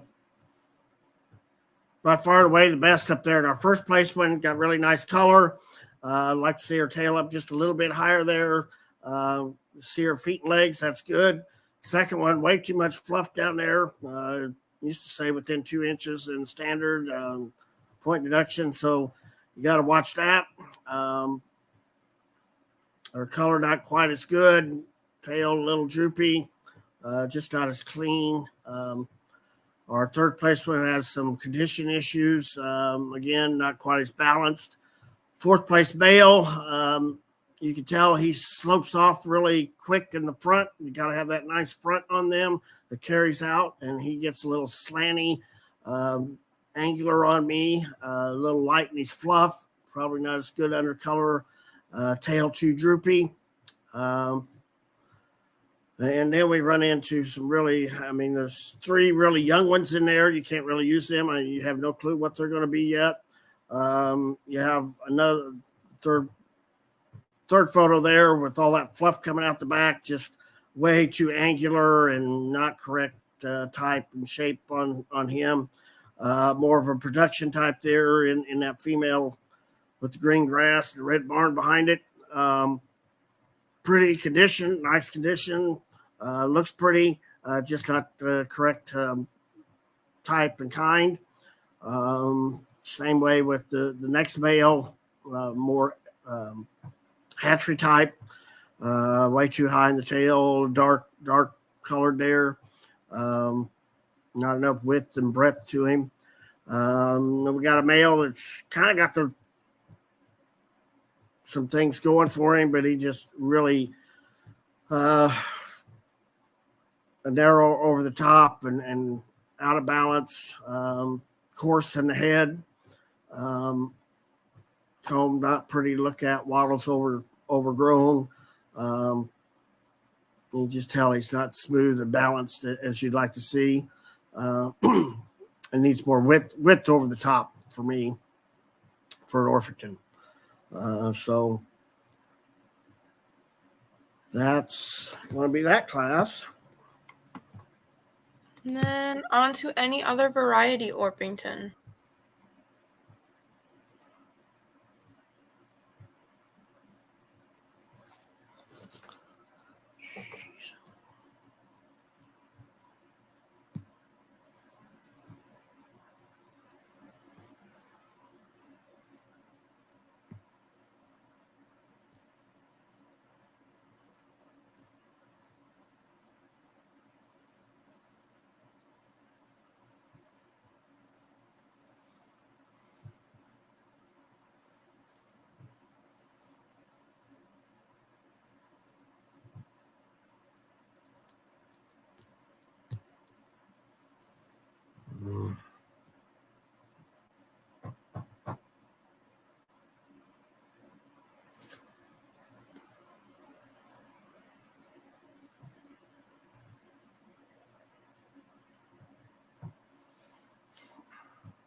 And then here we have lots of differences. The first one I take it is lavender, just not enough body and size on her.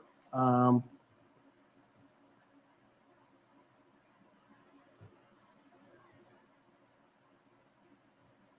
next one is a chocolate. Again, same problem, not near enough body and shape to her. From that photo, she looks like a terrible colored Rhode Island, almost, not an Orpington. Got a blue there. Not terribly, he's got a good front to him. The front half is pretty decent.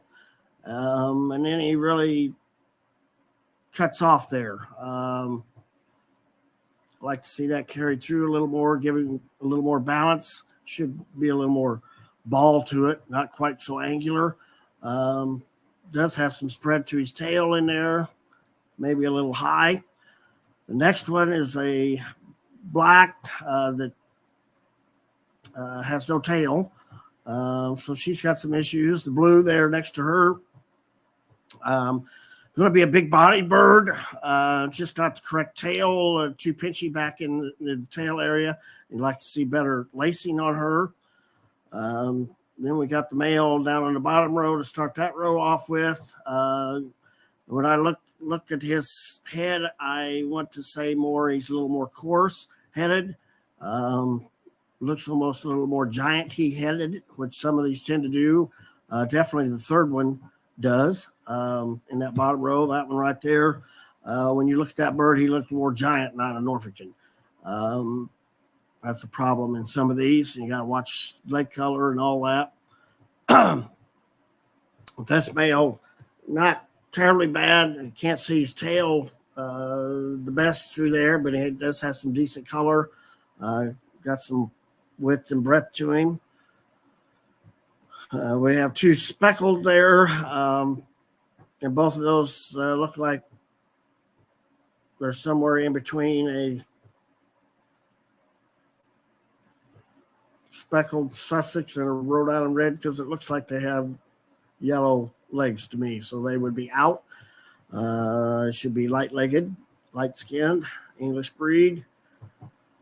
And then you have this male down here on the end that I really like the shape when you first look at him.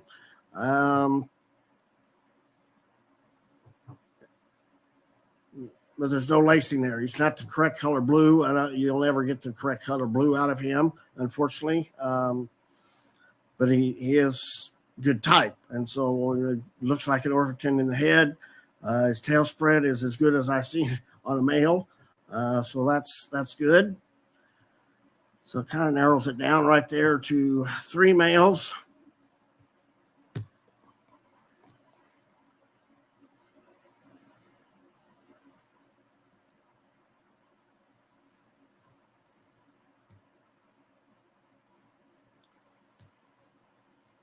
I just think you got a little better color down here start with.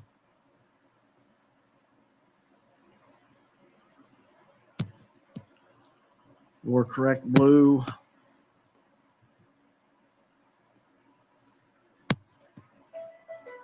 Oh my gosh, people.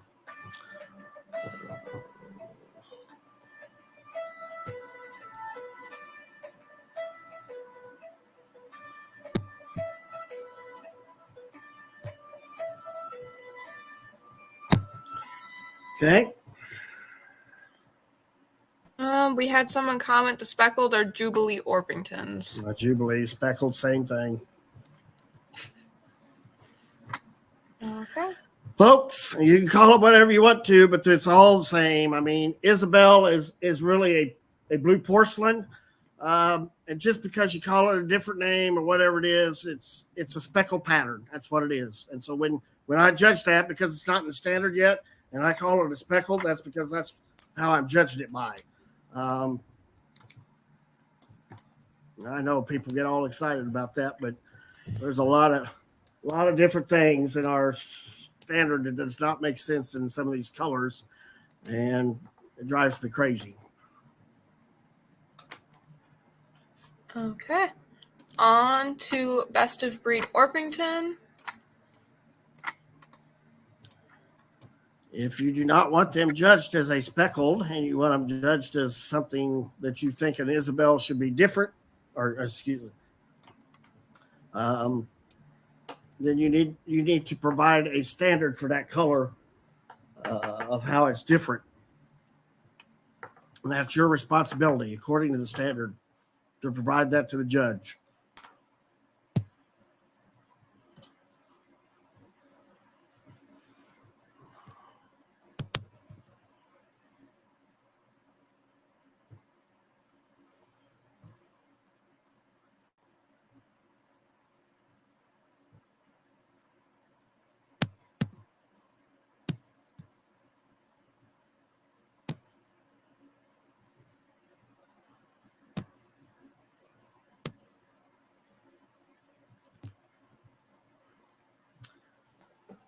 Okay. Again, I really like the top one there. The blue's not terribly good condition there. I'd like to see a little better photo. My second place buff there, just excuse me, a little more ratty in the tail, not as quite as smooth. A little past her prime condition there, and tail angle not quite as right. A little more pinching back in there, and too much fluff down towards the bottom.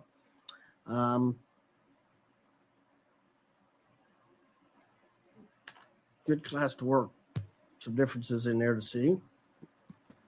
No really production type ones. On to any other breed.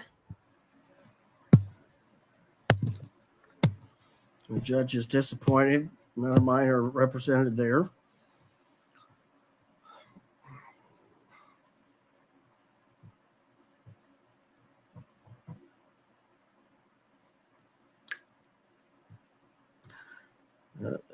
Another one is light Sussex. Light Sussex are not like light Brahmas, not the same pattern, even though they're both light. Many people do not understand that. If you read the standard, they are not the same. So that's something to keep in mind.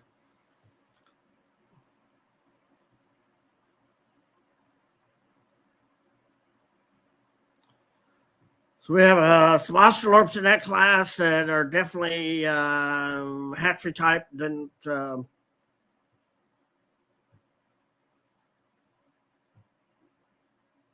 quite the exhibition type that we're used to seeing at our shows. The dark Cornish up there, not quite the head and skull on him. He needs his beak trim, something terrible. Little pinchy, just needs a different body shape to him. But you can tell this guy down here, and he actually's got a comb to him and a pearl eye, and that whole works going on. I like this white Cornish. He's going to be your top. And then your white Sussex male, female,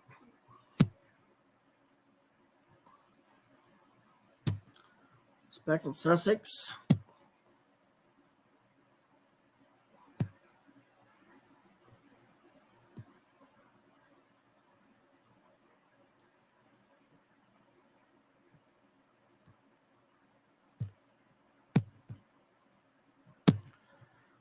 Okay, well, that's your class there. Another white Cornish, just a little too dirty and not nicely presented there in the picture. And again, the dark Cornish, she definitely needs these beak trimmed. Might have beaten the white there for fifth. Our Speckled Sussex hen up there, little out of balance with she got her craw full of food in there. Looks like she's got a cancerous growth on her front there, but she's not a terrible bird. A little pinchy back there in her tail. Just needs a little better balance. As you can tell, there's a lot more body in our light Sussex there. More English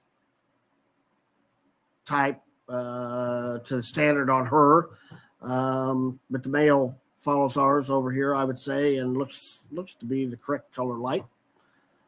But a really nice white Cornish to start that one out with.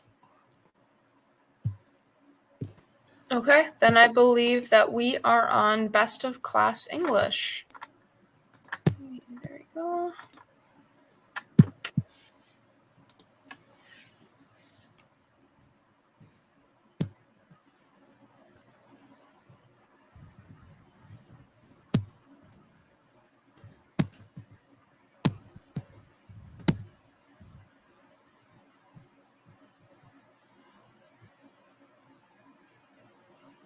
Okay.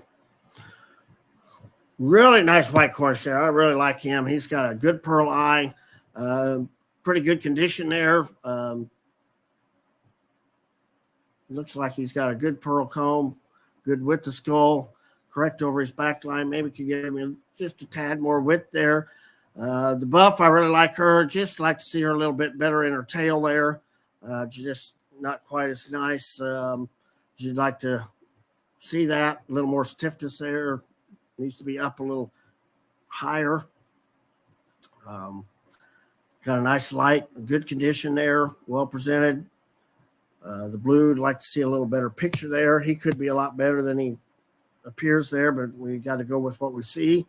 And again, on the light Sussex female there, I'd love to put her in my dorking program. So whoever she is, I'd love to have some.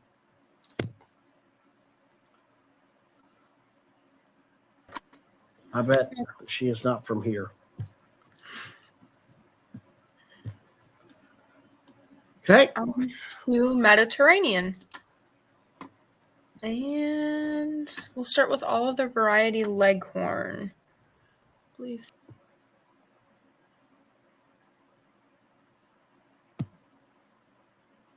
I'm going to start with whites and variety. Up to you, I think. Yeah, they're right next to each other, so.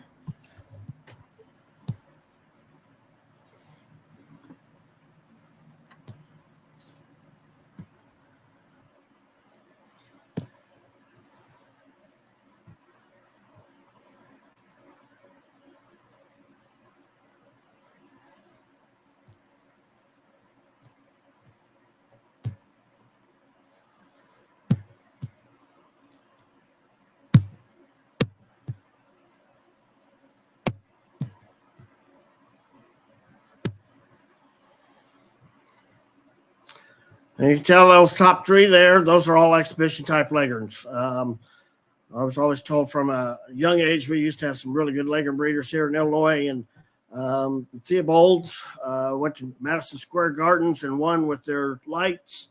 Bob Briggs from Iowa, they said if they don't have a front, it's not a Leghorn. They got to have that good front to them and that good back line. Little clear on the tail. That's why I don't like that one in second place. She's probably got the better front, a little more balance to her. Don't like the way she's stepping on that leg. can have that leg issue going on with them, and she looks like she could have that to me. So that's why I'm using the other one. I actually like her profile and everything better. I don't like her clearness through her tail. You shouldn't be able to see through that feather, even though it's white. Like to see a nice dark white all the way through that tail, and she looks to be lacking a little bit of that, or it could be the photo. So can't tell on that. Good lop combs on them. Third place ones there, just not quite. The body on her, the underline on her is not quite as good. You can tell a little more angular there rather than a nice round shape.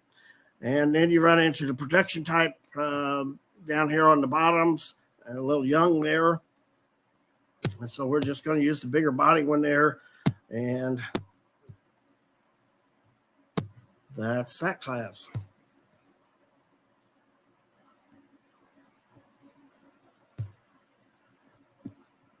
Be any other variety.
Okay, that we're going to use the black there. I don't like the way she's profiled in that picture because I can't really see her total backline and length of body there, but you can tell she's got a nice front to her. She's good in black, got good yellow legs.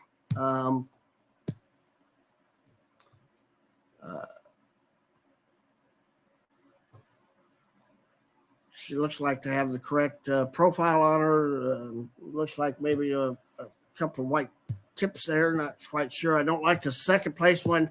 Her back line way too long in the back. Not the nice swoop. Not as nice as I'd like to see. Good tail. Good, pretty decent underline. Just don't like the back line on her for a Leghorn. Third place, a little more incorrectness in her color pattern there. The maculation is not right. Backline's not correct. Fourth place, there's a dark brown, I think, on the photo. And then again, just way too long in the back, not enough swoop. Needs a little more width and body to her. Got lots of face hairs up there in her face. And our two males that ended the class, the one is the dark left down there is got lots of room between the front of his legs and all the way up there to his head. Just no front there. That's what you call no front. And so it makes for not a Leghorn. So we have a little bit more there in our light. Just needs a lot more width, body, and some depth there. It gets a little pinchy in the tail.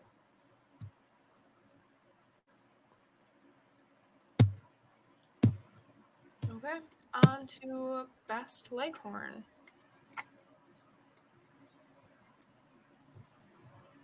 Ooh, there we go. Let me see if I can get this. I'm pretty sure that first one is that not a silver Leghorn? Should he have been in that AOV? The first. It looks like a silver Leghorn. I don't know what else it'd be. Which one are you on? Oh, in the all other breeds? He should be in AOV Leghorn. He was not entered as a Leghorn. Oh, he wasn't? Was he? He was entered in any other breed because they could enter it by breed. And it was Leghorn, Minorca, or any other breed, I believe. But we can throw him in the black. We can throw him in the any other variety. He wouldn't place either. There. Okay. Well, we'll put him there, and he'll be at the bottom.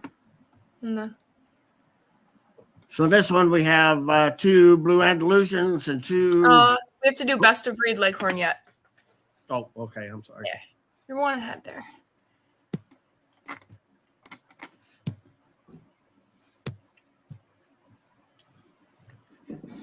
Bring the other ones over. The black. They should all be there. We have top 3 of both. Do you want more whites or any other variety? Oh, that's best Mediterranean. I'm sorry. He's already got them over there. Move me up. Too quick.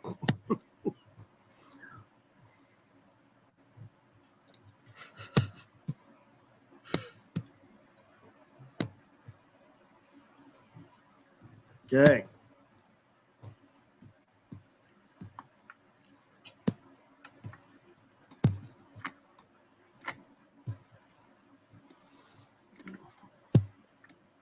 I say you picked him right, Ryan. Okay. Anything to say for those? Others will move on to best any other breed. I think those are the Leghorns. I think are pretty self-explanatory. Them top 2 are really nice birds, and they're in Bill Wolf's show box, so I'm sure they did pretty nice somewhere along the line. Okay. Any other breed? So we got 2 rose-comb black Minorcas, and we have 2 blue Andalusians. Andalusians, incorrect type. For me, I did not have body on the male, and female a little more length of body and correctness there.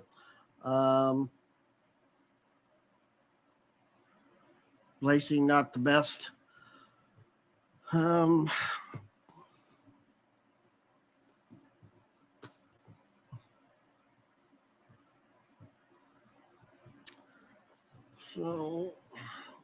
I'll use the male.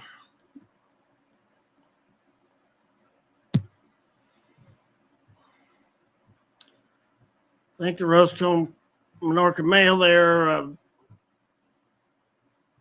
little more correct in his type and kind than the rest of them in that class. And then it gets a little closer between the 2 females. I'm going to use the blue one. And then this one, she needs a little more length to her back. She's not near long enough.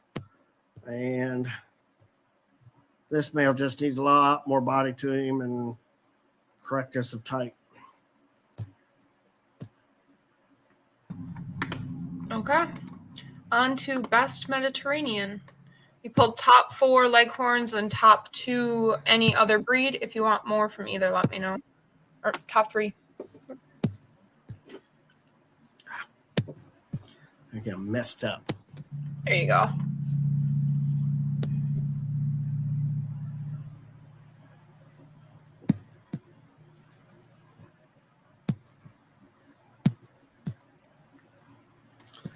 Okay.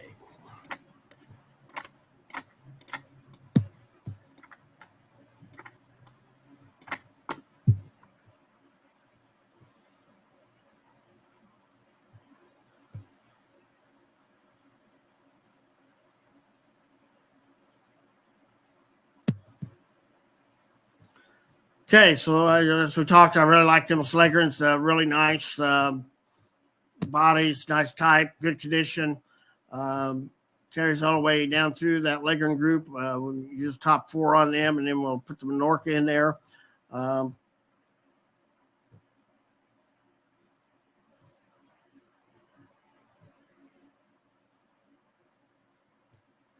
Fortunately, that's like a lot of Mediterranean classes. You see the Leghorns and you see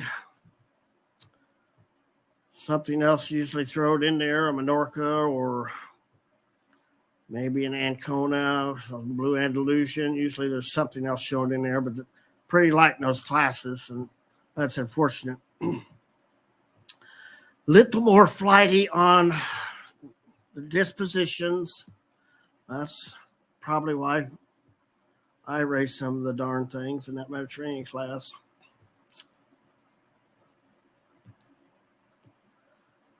Moving on to all other standard breeds. Black-breasted red Pheonix. And then you might want to double check some of the colors. There was a few, I wasn't sure on black-breasted red versus golden for the hens. But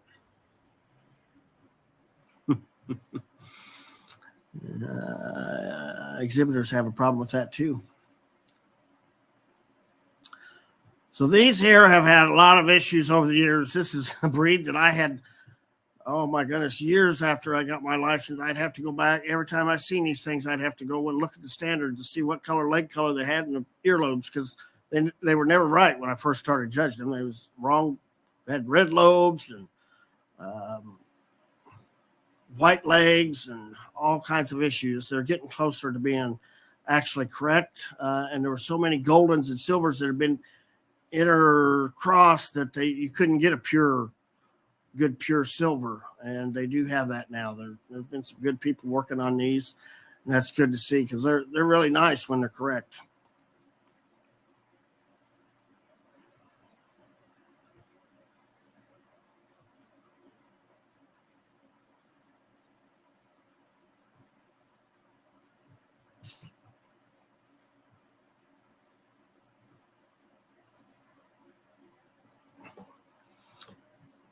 Another breed that they need a good front. They need that good round front to them. And leg placement is a big one on these. You get them too far back, which that first one, his legs are too far back of body. They need to be a little more centered, and it'll give them a lot better profile of how they should stand.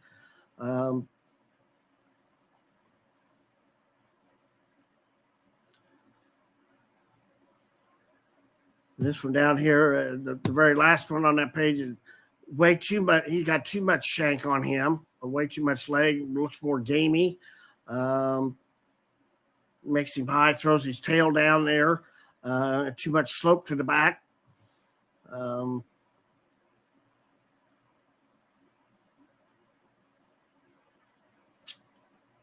So I think from what we can see, I like this one the best.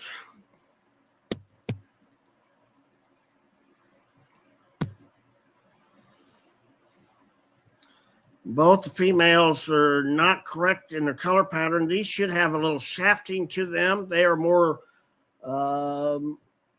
their BB red color pattern is not as a BB red Old English. It is a BB red more like a red Dorking. So a little shafting to it is preferred.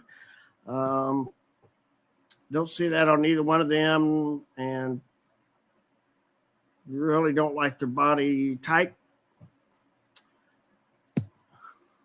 And he's got a little lop comb there, not the best profile picture, but it looks in good condition.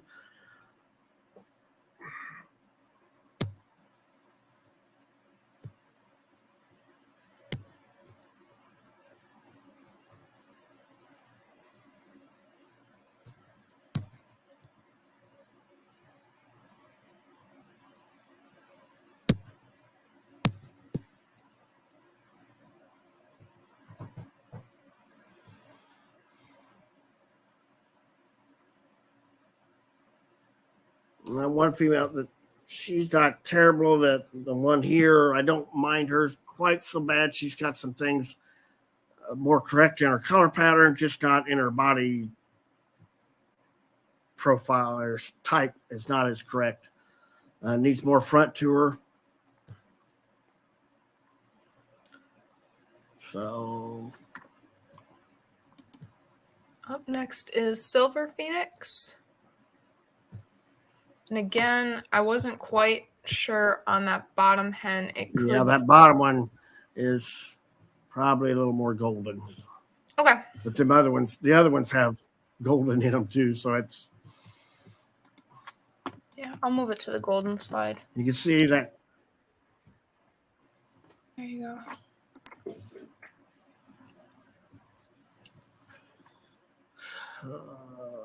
So here we really have some type issues here. More commercial hatchery type quality. Not a good silver gene in the male down on the bottom. We got two that are silver gened up on the top. Not as good in his overall color. The first one up there on the roost, his wings are really low. The other one's got his wings up, but not the correct type. Got some silver flowing out there in his tail. It should be black.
Okay, not a great group there, but it is what it is. So that's what we're going to go with.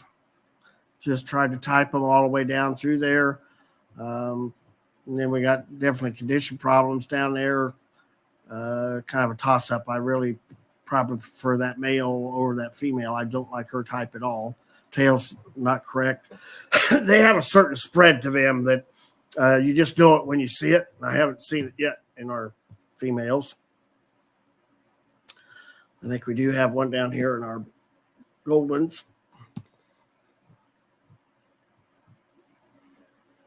Okay, on to the goldens. A little closer.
Did I just duplicate that? Yes.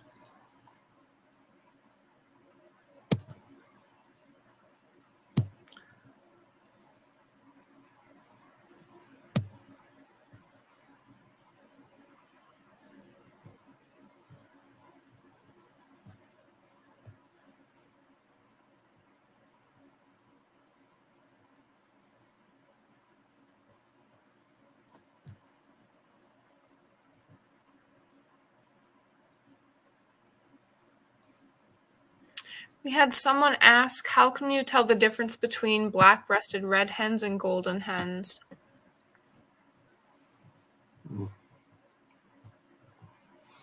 Lot more orangey or lighter colored in the goldens. Reds will be dark, should be darker, much darker in the hackle.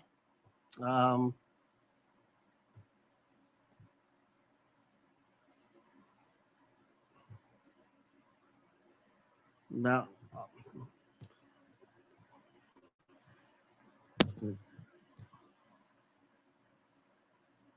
we didn't have any over there in this one, I guess. If you looked on that one in BB Red,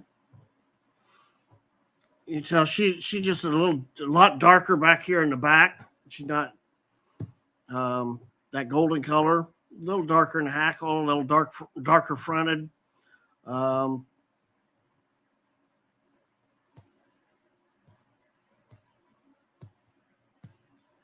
you have back over here on these, the goldens.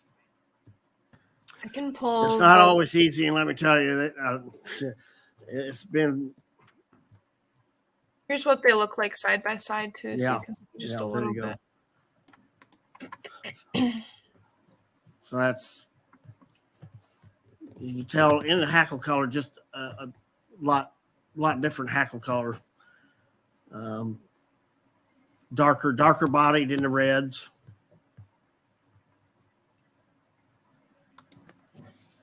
Those aren't real good ones to choose from. They're not great, not the best colors there. We also had someone ask, fourth place would be more golden than black-breasted red. I'm guessing fourth place, golden Pheonix. Yes.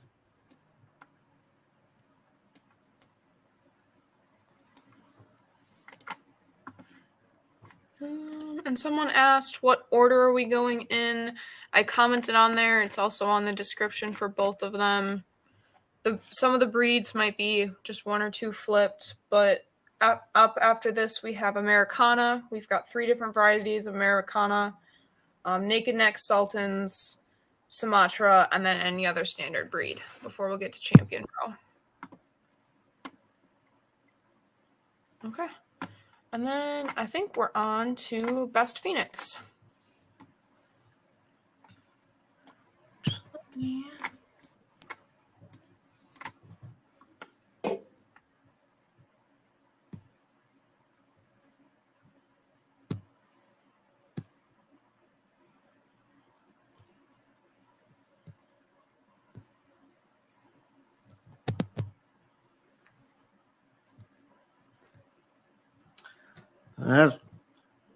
You look at these BB Reds, that the male that I used, he's best. He is by far the best type in that group. The one down here that I'm going to use for third best is he is the better BB Red. See that darker? This one's more. The second one is more wheaten color, a little lighter in the saddle, just a little lighter colored. And when you crossed them up, that's what you get. I mean, you're working on type first, and then you're worrying about color. And so I'm a big one on these here. You got to get type first, and I think breeders have finally gotten that through their heads, and that you can't keep crossing them colors back up if you're ever going to get purity of what you get. Otherwise, you're going to end up with 3 or 4 colors out of one clutch, and that's no fun. I breed red Dorkings, and believe me, it drives me crazy because you don't know when you introduce something new, it can goof you up for long time to ever get back out and to be able to get pure reds back out of them again, or the red that you want.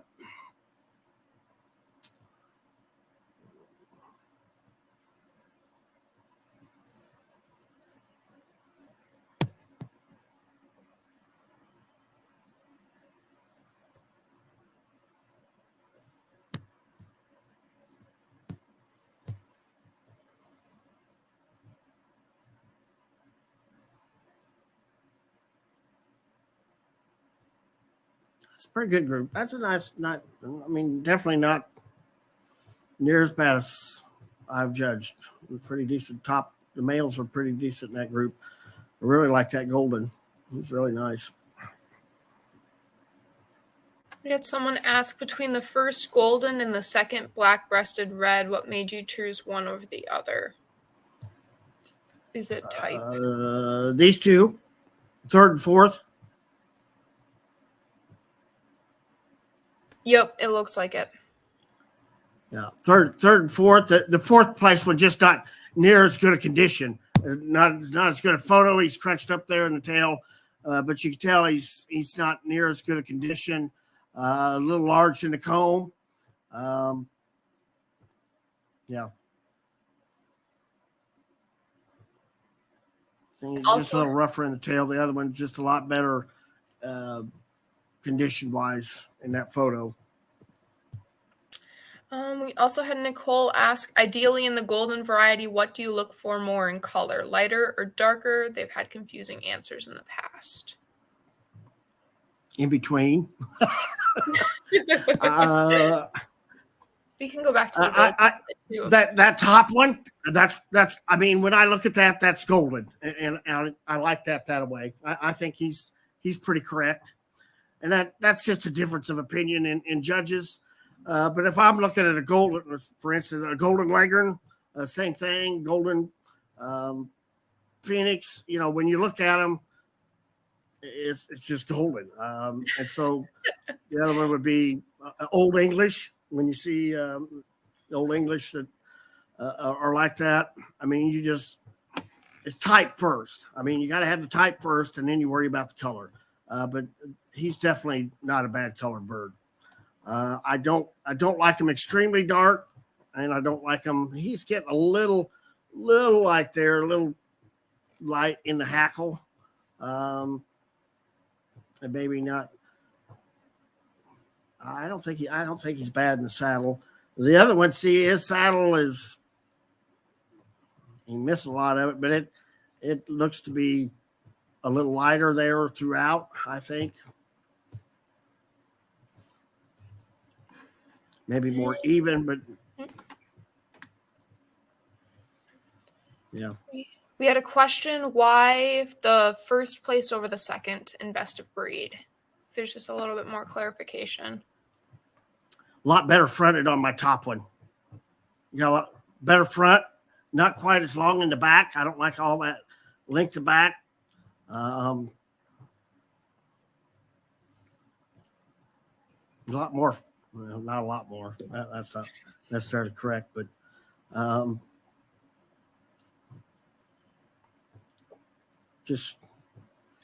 think he has more width over his back. He's got a little better, more depth of body on the top one than our second place one.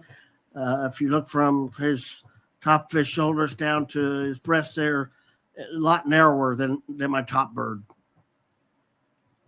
You see that? Yeah, absolutely. Thank you for answering those. Yep, no problem. On to Americana's Best of Variety Black.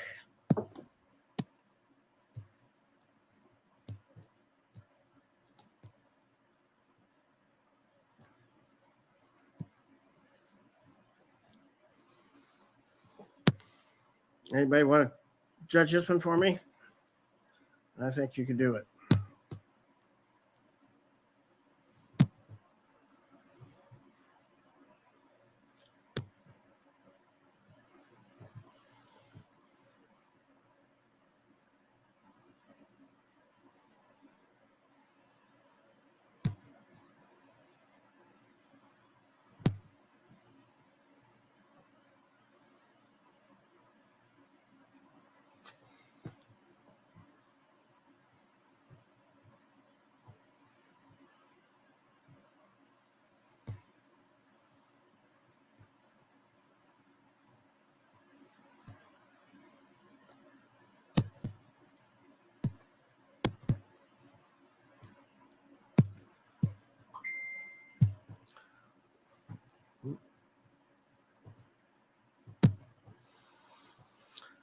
So,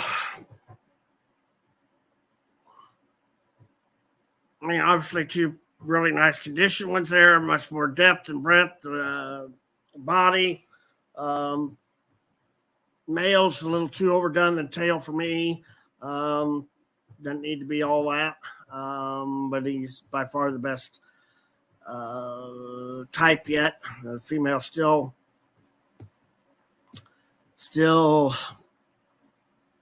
a little high in the tail. Like to see a little more length of back on her, but really nice width and depth of body. Correct size. And then we just run out of steam power there, body and type.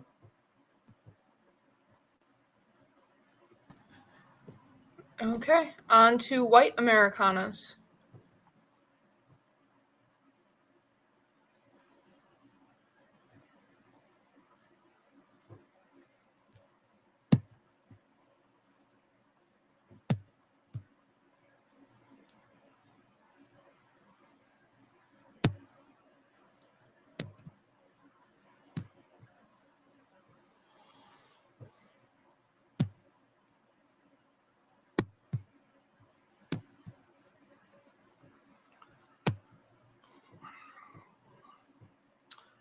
Another breed that has leg issues. You can tell I'm a third place one there. That bird is pretty close to being knock-kneed, I would say.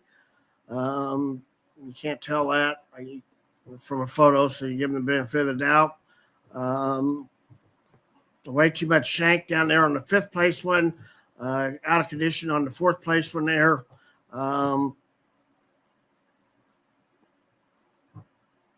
The first place white male that's pretty much how they should look. I'd like to see him just with a tad more body and like to take that brassiness out of him.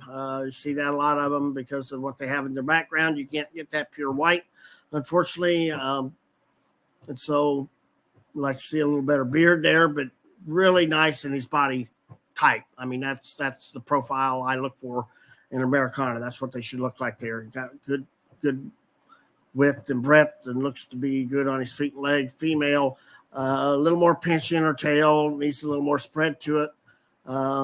Maybe not quite as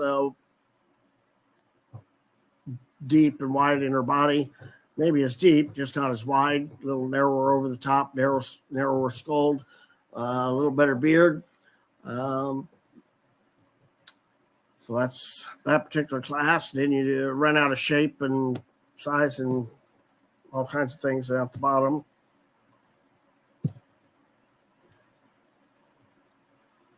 On to any well, that was this black one down here.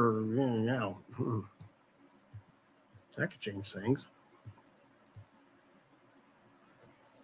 You're right. Going back to best of variety black.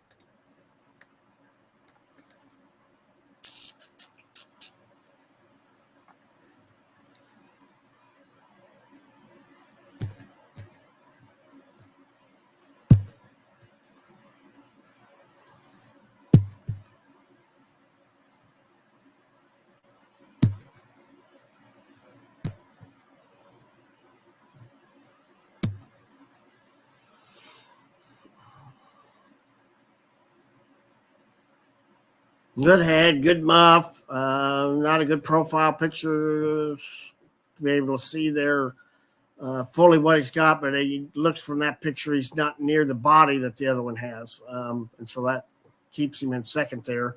Good sheen to him. Like to see him just a little wider over his back, carry that width through, maybe a little more pinchy in the tail there. Doesn't look to be quite as overdone in the tail as the other one.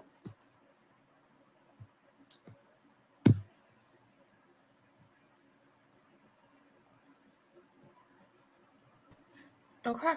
We switched the breed slide around, so they should be good on that too. Back to any other. Thanks for catching that on there.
And there's a case. We got 2 splash males that follow my type that I like, but unfortunately, the one that has the side profile that I like looks like he's got some rust showing through there, which is no good.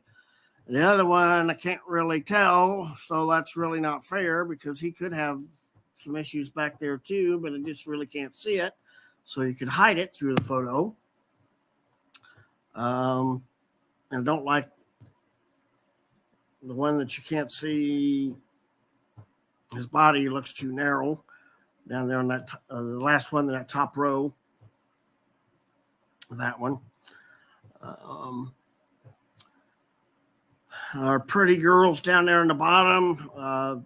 Just that's a beautiful bird, condition wise, but not correct. I mean, you can't even see her legs there. It's too short in the shank. Tail backline's not correct. Wrong. We just need a lot more length of back on those.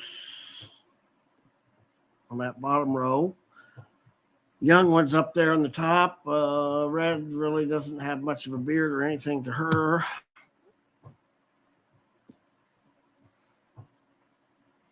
Our pencil there doesn't look to have a very good comb.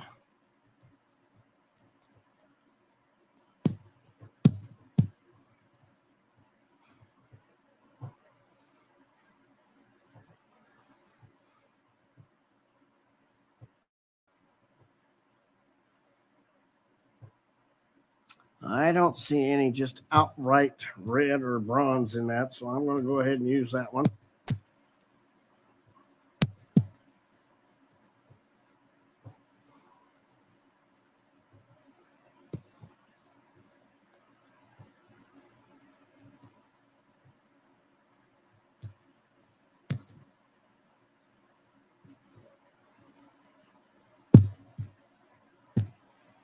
I'm picking type there. I just do not like the type on those 3 bottom females.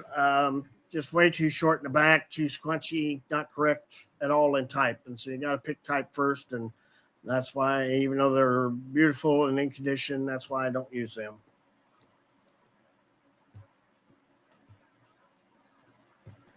Okay, on to best of breed Americana. Your best of varieties on top, reserve is on the bottom.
Really nice lace blue. I really like that blue up there on top.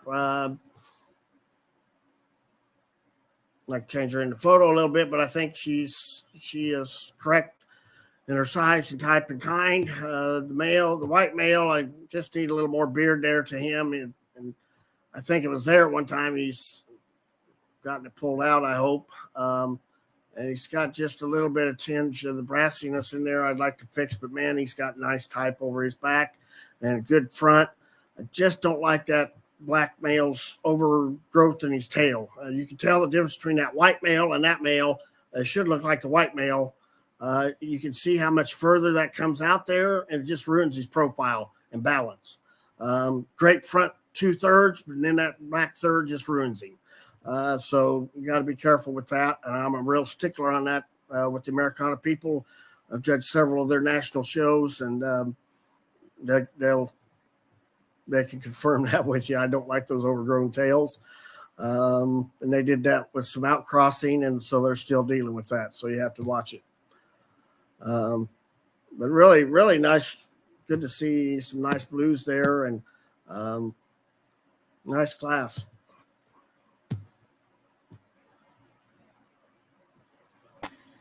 Okay, on to Best of Breed Sumatra.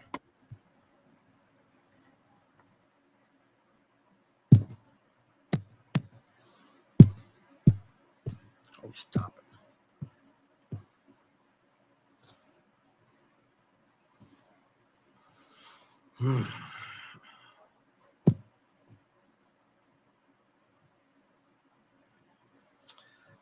And so the little guy up there, the male in that, is a bantam. That's not a standard. So he's out. The other three in that are terrible type.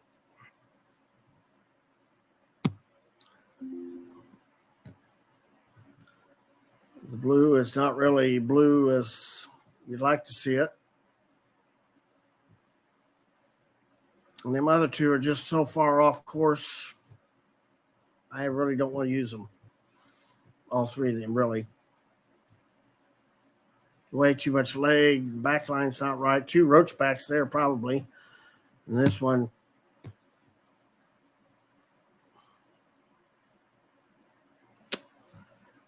probably doesn't have yellow pads, I would bet, on the feet.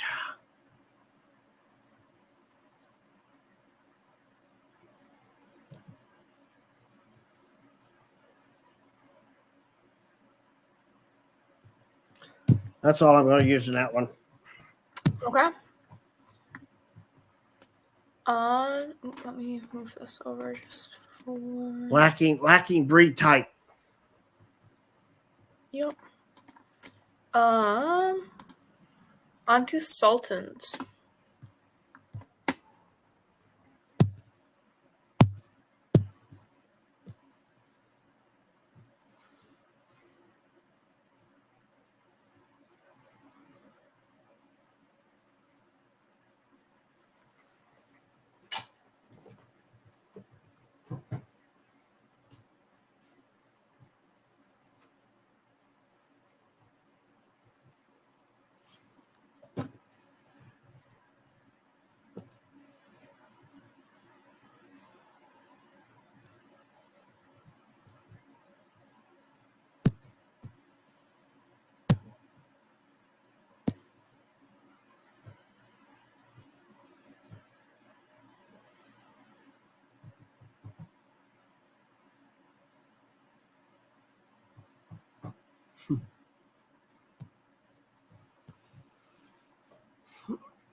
The interesting thing in this class, Sultans should have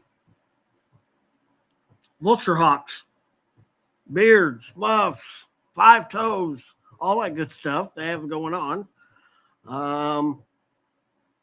This one here I really like. I don't see no vulture hawks. Not saying that they're not there. They very well could be. I really like her stand to them. They should have a little leg to them. They shouldn't be too short in the leg. Need to have a little more angular rather than a rounded look. Good top line on her. I really like her, probably the best, I think, as far as type, but really concerned about the vulture hawk there.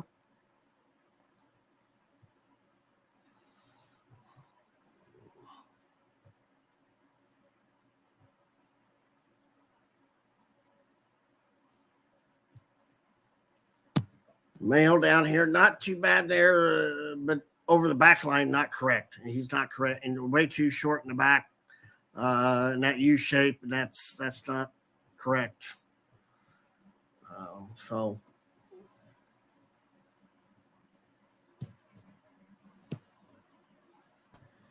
You have a question. What's the difference between Sultans and Polish besides feathered legs? 5 toes, vulture hawks.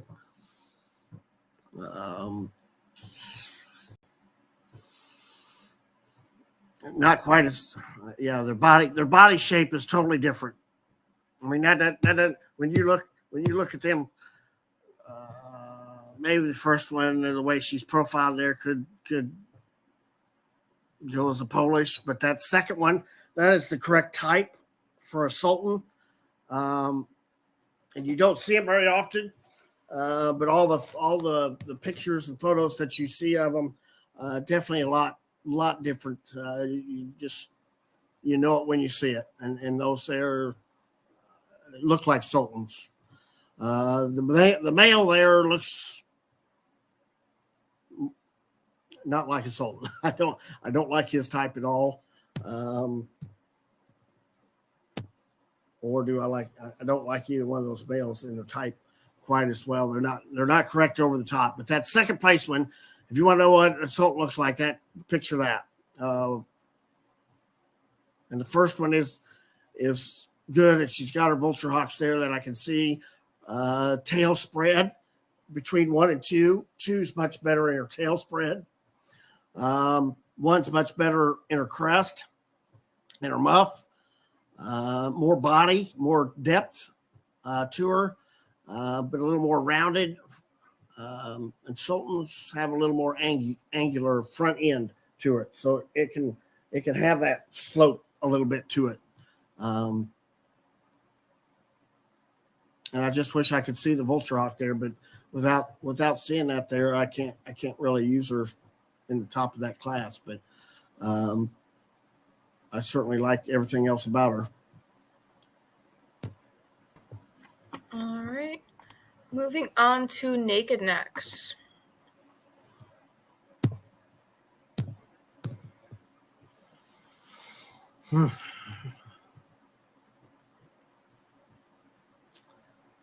Not a good representation of the naked necks.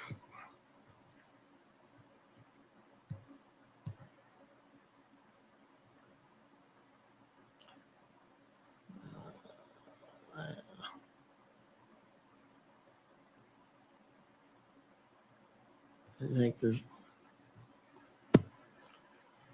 there's only one there that is a true standard color, which is the red one down there.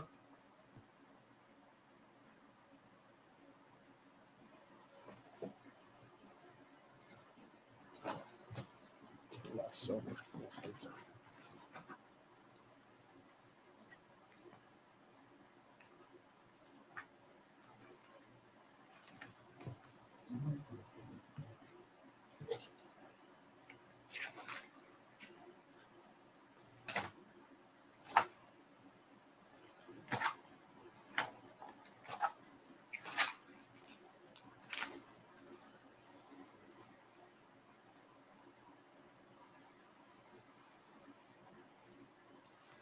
Well, red, buff, black, and white, and so we only got the red in there.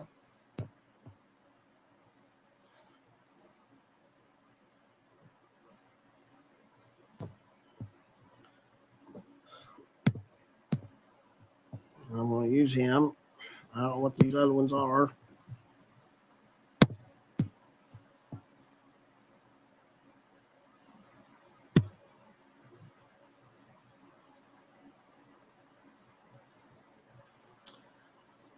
And so naked neck should be a what color skin?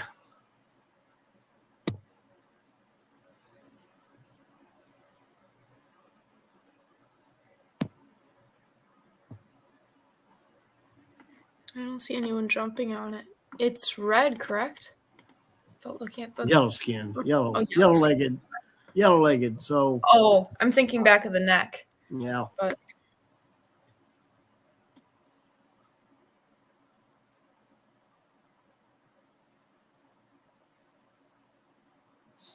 So I was judging some blacks recently in Wisconsin, and they had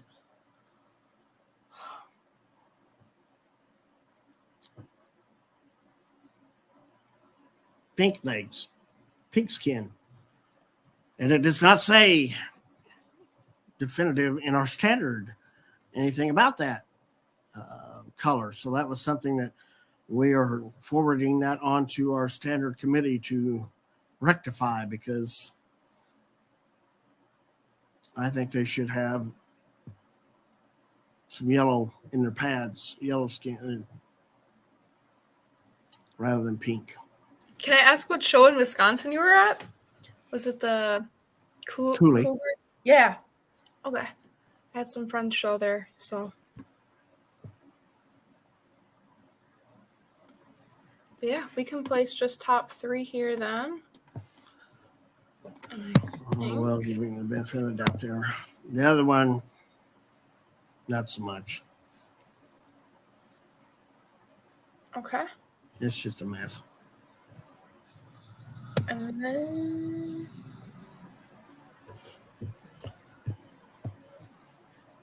on to best all other standard breeds. And I have the breeds of most of them. Oh yeah, there's an option to put on there what the breed was. So there was a couple of them. Oh yeah. I don't know what the blue. I don't know what that guy is, but I can look back and see if they put it on there. And this one is a Penendagaster or something. Which one? This one, the female down there. It's got the little tuft on her on the bottom row. Crested cream leg bar and leg bar. I'm sorry, yeah, leg bars. That's correct. All right.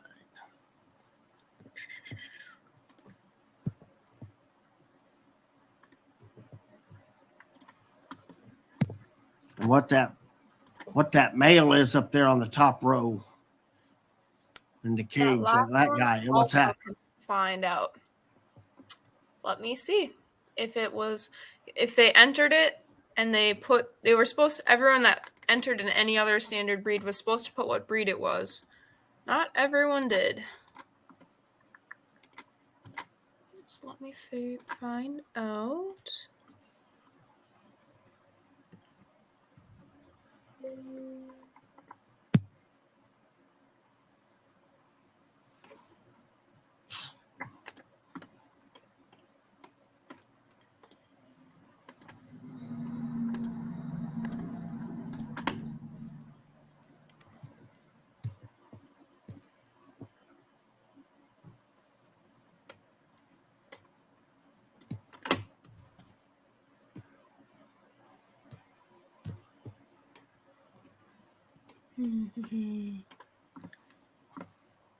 Okay, so yep, the 2 in the middle are Araucanas. Yep, He's talking about the black rooster here on the end. This it might be an Americana mix, maybe. I know these 3 black ones are all Siamis. Yep, and then that's Old English. Yep, or modern, sorry, not Old English. Let me pull up. I couldn't find one on that blackbird. I'm looking on that gray one, number 93.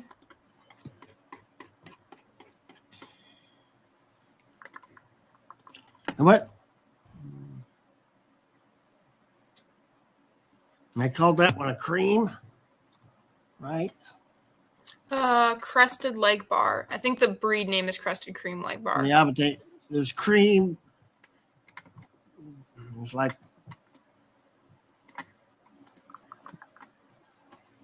different colors in them too. This one is just called an olive egger. So okay. Nice breed. Okay.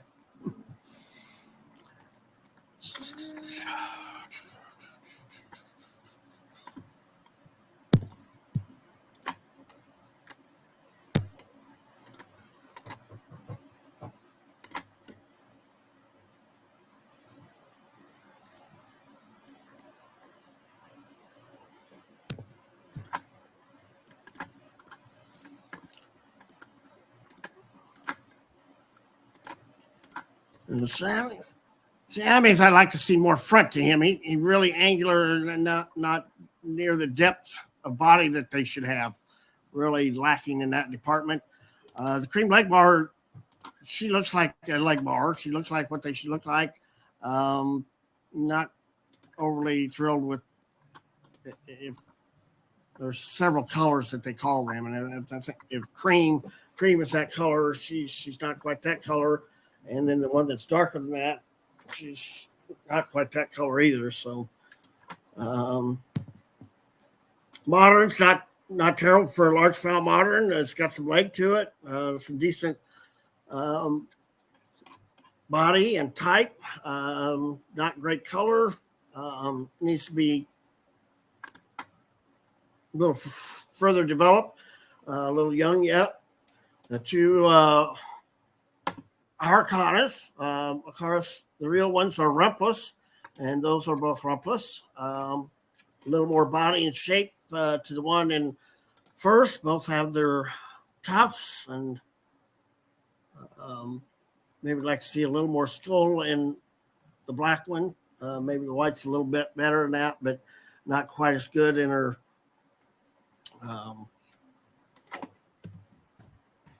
whiteness, crispness of color. And then we got our Oriental up there in the front, and he's way back there in the back, but I'd say it looks like he's got a strawberry comb and good looking bird there. So, and I found out what that black one was. It was labeled as an Australorp, which puts it in the wrong class. So, well, it's not a good Australorp either. Okay.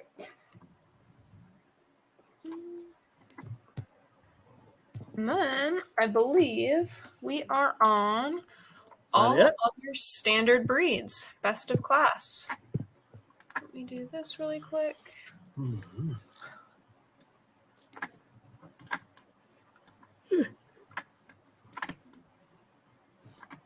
Yeah.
That's how I like him today. I think that's still really pretty nice Americana. I like that. She's got good lacing to her. Nice body, good muff, good Phoenix, golden, impeccable tail condition, good color. Wing carriage, all that's about right. Comb, maybe like to see a little more points on there and follow that back over his head, not be so thick back there, but a little narrower there. But he has good balance. The white, really love his type and kind. Just would like to fix his white crispness there, crispness of color in his white. Then we got the two sultans there. And I think those are just pretty nice bodied sultans. You don't see them very often, and I like rare breeds, and so that's why they're going to be fourth and fifth in that division. But really a nice class of AOSBs. Okay, and then I think, let me double check. We've got everyone on champion row. So we're ready to go ahead and move on there. Congratulations to anyone who has their bird on champion row. Lot of really good birds, really good classes. So, and let's pull it up like this.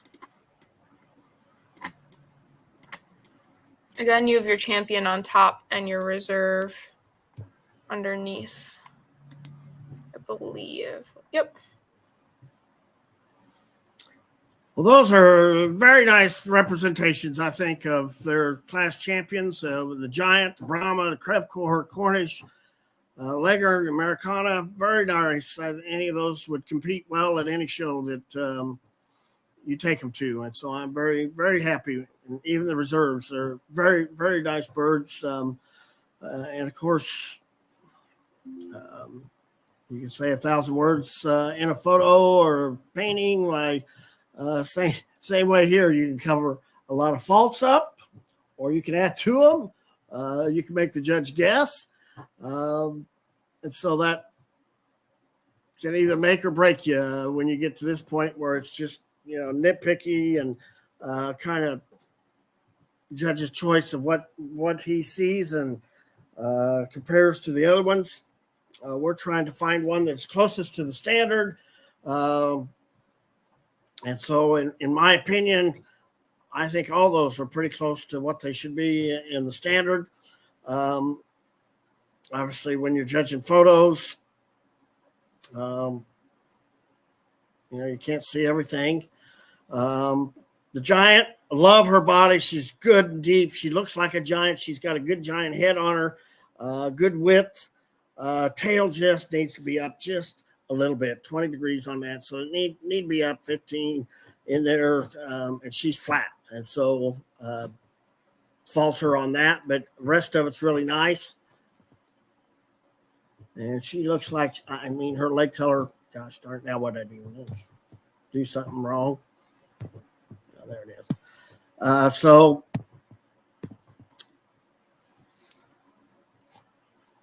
definitely really like her. For you don't see many giants like that nowadays. Light Brahmas, you do see a lot of good light Brahmas, and this one here is no exception. She's got a lot of good qualities to her. Maybe like to fix her lacing up back there in her tail some, but she's good and crisp and white over the top, good width, good breadth. Her tail is up. It's not droopy. She's got a good wide skull to her. Not the best photo. It does not put her at her best advantage, and so that's going to hurt her in my choice here.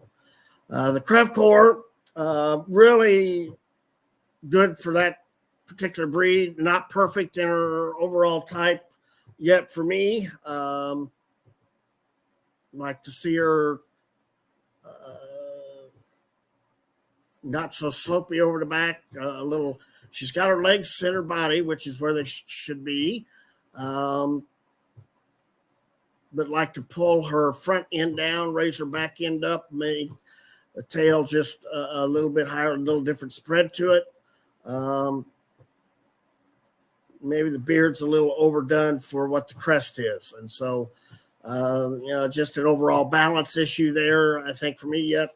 Still some work to be done.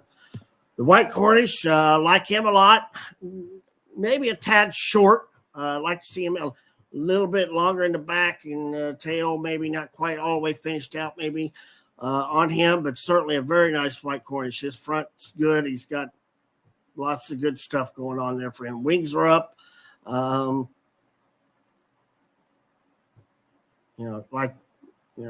you're picking for champion, they got him in his pen where he's housed at, and maybe that's not the best if you want to try to win champion show.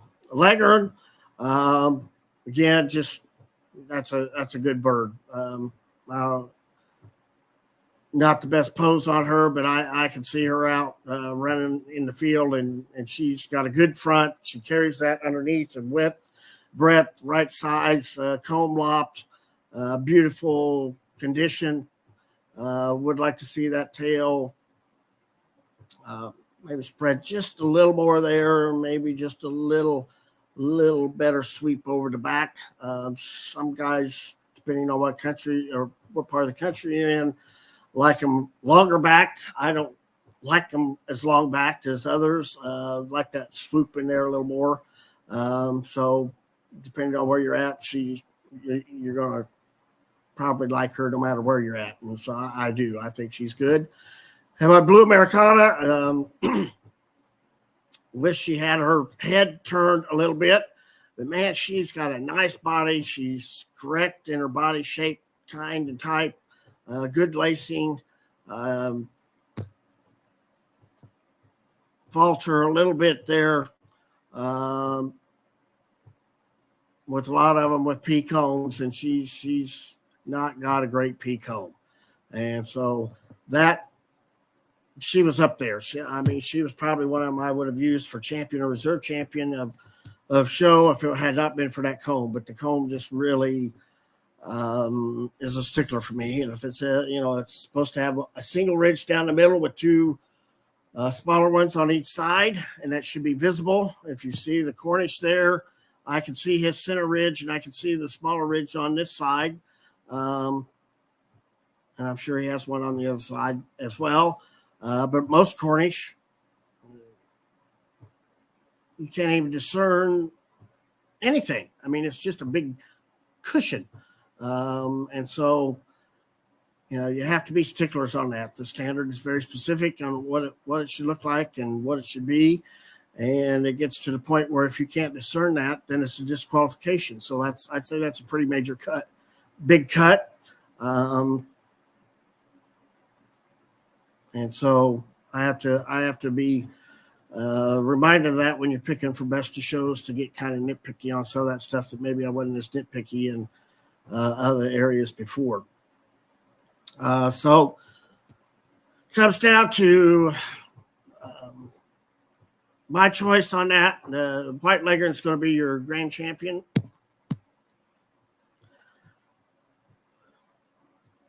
Then it gets a little. I think she wins hands down. Then it gets a little closer. And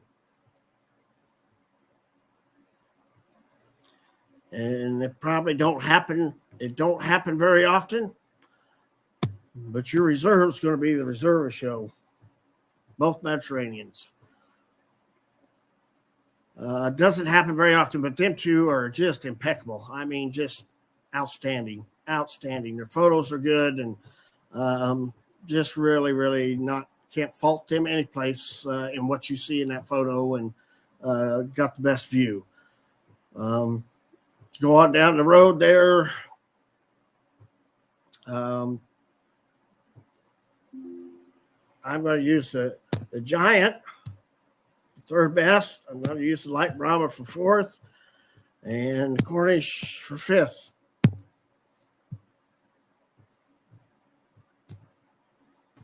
So we have second runner up and then honorable mentions for fourth and fifth. If there's any other honorable mentions you want to put, you can go ahead and throw them there. There's no limit on how many honorable mentions, but. Well, I mean, I think she's definitely an honorable mention. She was up there in the top.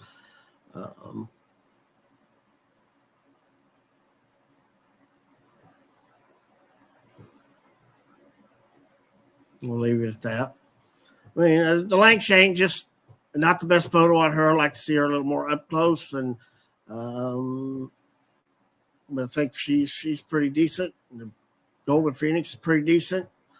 Rhode Island, I'd like to see a better photo of him with his front up and standing good on his feet and legs, which he isn't in that photo. Buff Orpington, like her tail to be better. Hamburg could be fixed up in her color pattern a little bit.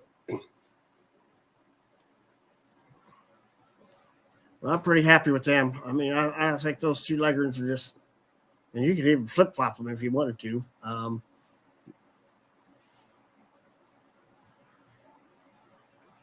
Pretty nice. Yeah, congratulations, everyone. Thank you again to Ryan for moving things around in the background. That was a huge help. I've got names for everyone. So let me just really quick grab the honorable mentions. The names for those, and then I'll go ahead and we'll start from the beginning, and I'll just name the exhibitors that placed for each slide. So give me just 1 second, and then congrats everyone again on Champion Row.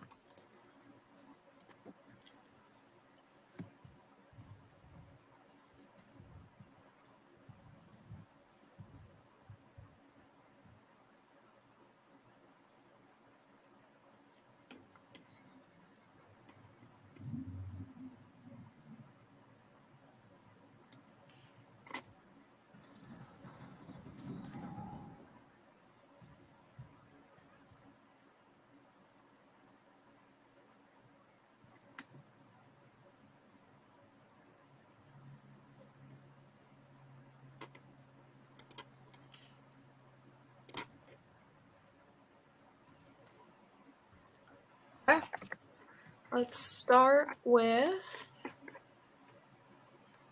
good, all the way back to our American. And again, I apologize with names. I don't have pronunciation, so I'm going to take my best guess at most of these. So starting with Rhode Island's, we have Jessica Scasey with Best Rhode Island. For Best Barred Rock, we have Grace Trafford. For Best Any Other Variety, we have Kayla McGregor. For Best of Breed Rock, we have Jessica Scasey again. I lied. That should be Grace Trafford. Let me fix that with the Bard.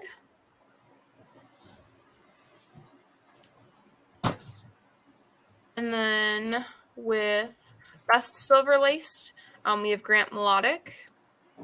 With Best Blue Laced Red, we have Laura Parrish. For Best Any Other Wyandotte, we have Abigail Berg. For Best Overall Wyandotte, we have Grant Melodic. For the Black Jersey Giant, we have Susan Buchanan. For Blue Jersey Giant, we have Wheezy Sellers. For All Other Variety Jersey Giant, we have Wheeze Sellers. For Best Jersey Giant Overall, we have Susan Buchanan. For Best Any Other American, we have Riley Holloway. For Champion American, we have Susan Buchanan with her Jersey Giant. And then for Reserve American, we have Jessica Scasey with Rhode Island. Moving on into Asiatic, for Black Cochin, we have Christian Bumbalow. For Best Any Other Variety Cochin, we have Ashley Hefty. For Best of Breed Cochin, we have Ashley Hefty with that white Cochin. For Light Brahma, we have PG Wayne. For Dark Brahma, we have Kasia Kusik. For Isabel Brahma, we have Bobby Head. For Any Other Variety Brahma, we have Patty Farrell. And Best Overall Brahma was PG Wayne. For Best Langshan, we have Jesse Sullivan. And Champion Overall Asiatic was PG Wayne with his Brahma. Reserve Asiatic was Jesse Sullivan with the Langshan. Moving into the Continental, for our Best Copper Marans, we have Brittany Christian. For Best Any Other Variety Marans, we have Kim O'Meara. For Best Overall Marans, we have Brittany Christian with that copper. For Buff Laced Polish, we have Kimberly Underwood. For Any Other Variety Polish, we have Hunter Orion. For Best Overall Polish, we have Kimberly Underwood. For Best Favorelles, we have Rebecca Halbert. For Best Any Other Variety, or Any Other Breed, we have Amber Fox with the Crevecoeur. For Champion Continental, we have Amber Fox with the Crevecoeur. And in Reserve, we have Shelby McAtee with the Reserve Any Other Breed on her Hamburg. Moving into English, for Best Buff Orpington, we have Nicholas Peters.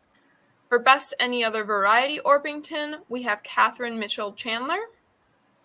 For Best of Breed Overall, we have Nicholas Peters with the Buff. For Best Any Other Breed, we have Blake Phillips with the Cornish.